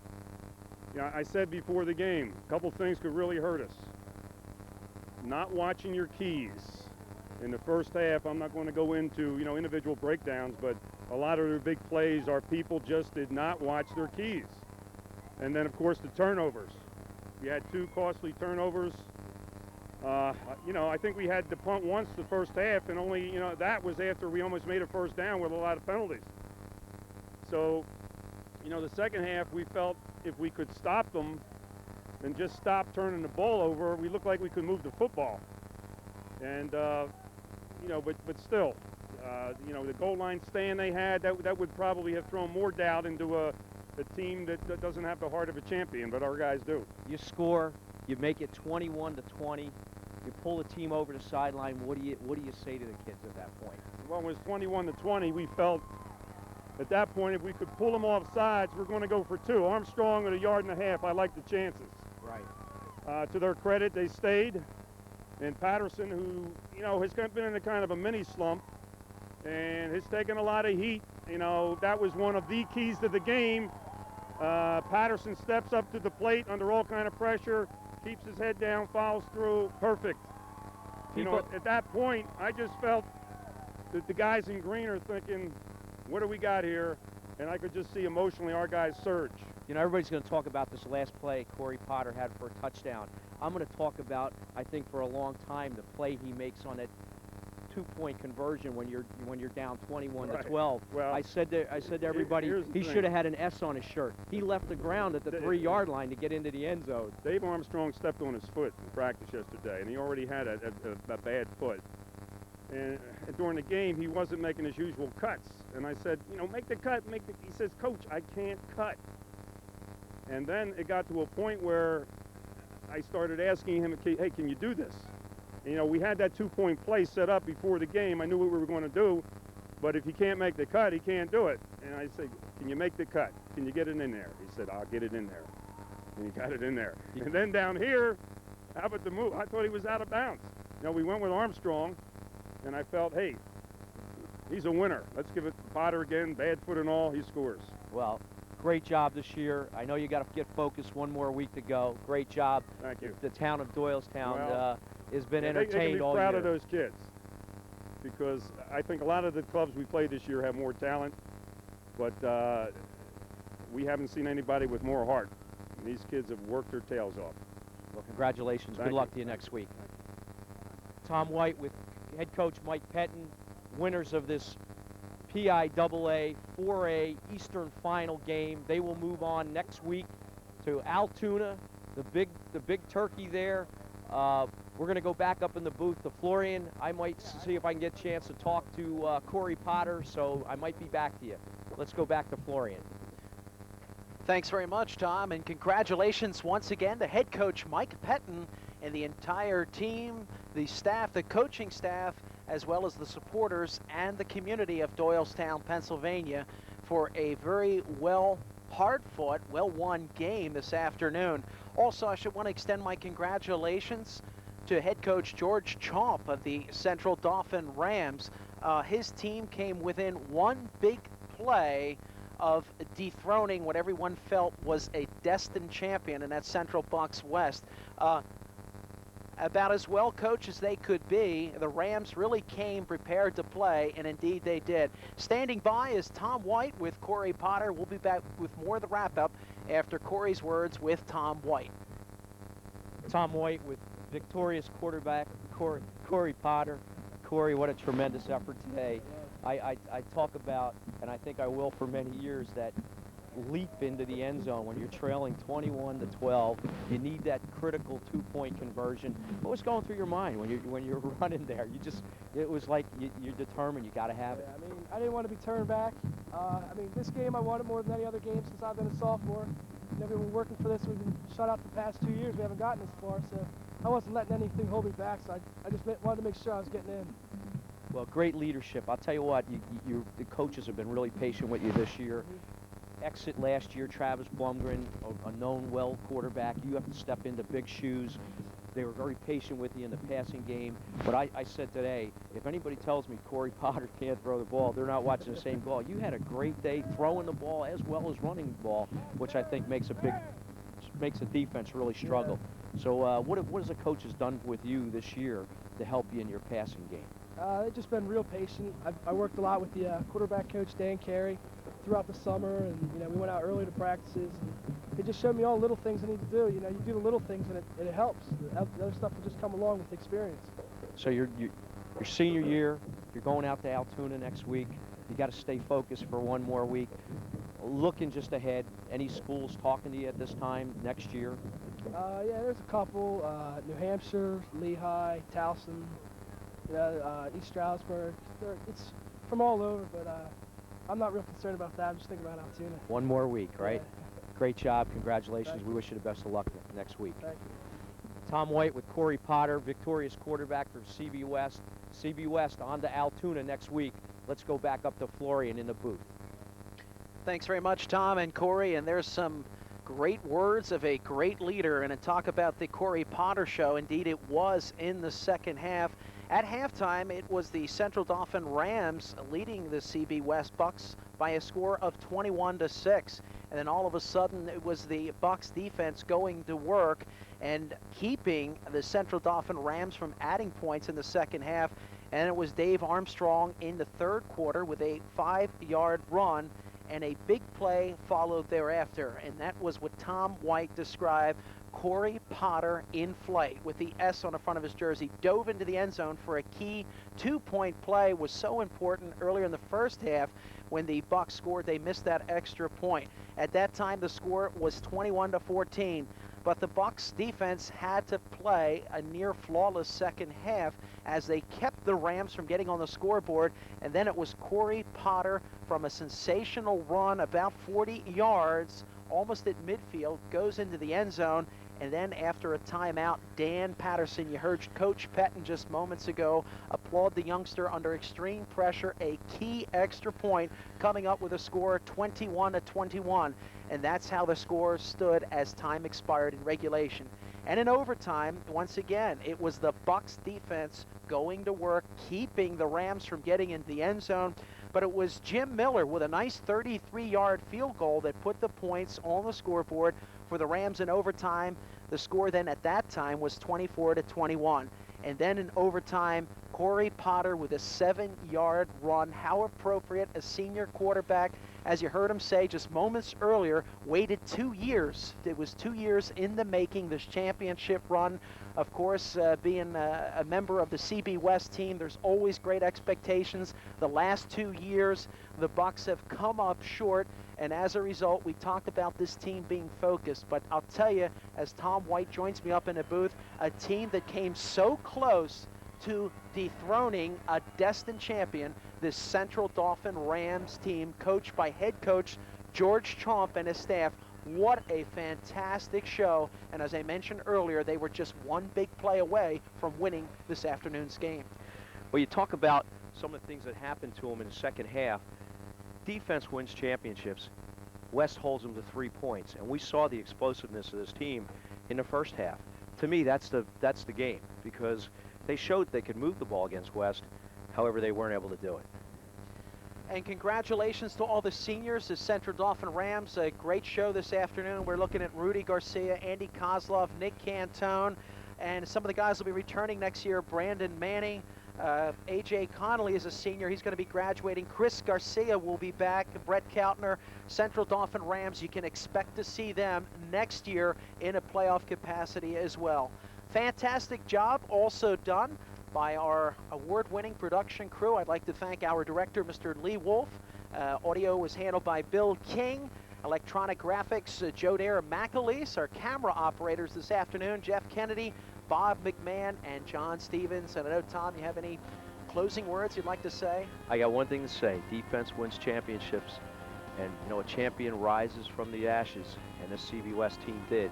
They were in ashes at halftime, and they rose above it. A great credit to the kids and the coaching staff. It's been fun watching them. Once again, congratulations to the Central Dauphin Bucks West. They have earned themselves a trip to the PIAA Quad A State Championship Final to be played next week, next Saturday in Altoona. They will face the winner of the Upper St. Clair Erie McDowell semifinal game occurring this afternoon on the western side of the state. Also, special congratulations for an outstanding run this year to the Central Dauphin Rams. Once again, the final score, as you see it on your SCT Sports scoreboard, CB West Bucks 27, Central Dauphin 24 in overtime. For Tom White, this is Florian Kemp saying thanks for watching, and don't forget to tune in again for more exciting high school football action right here on your home for high school sports, Suburban Cable Community TV.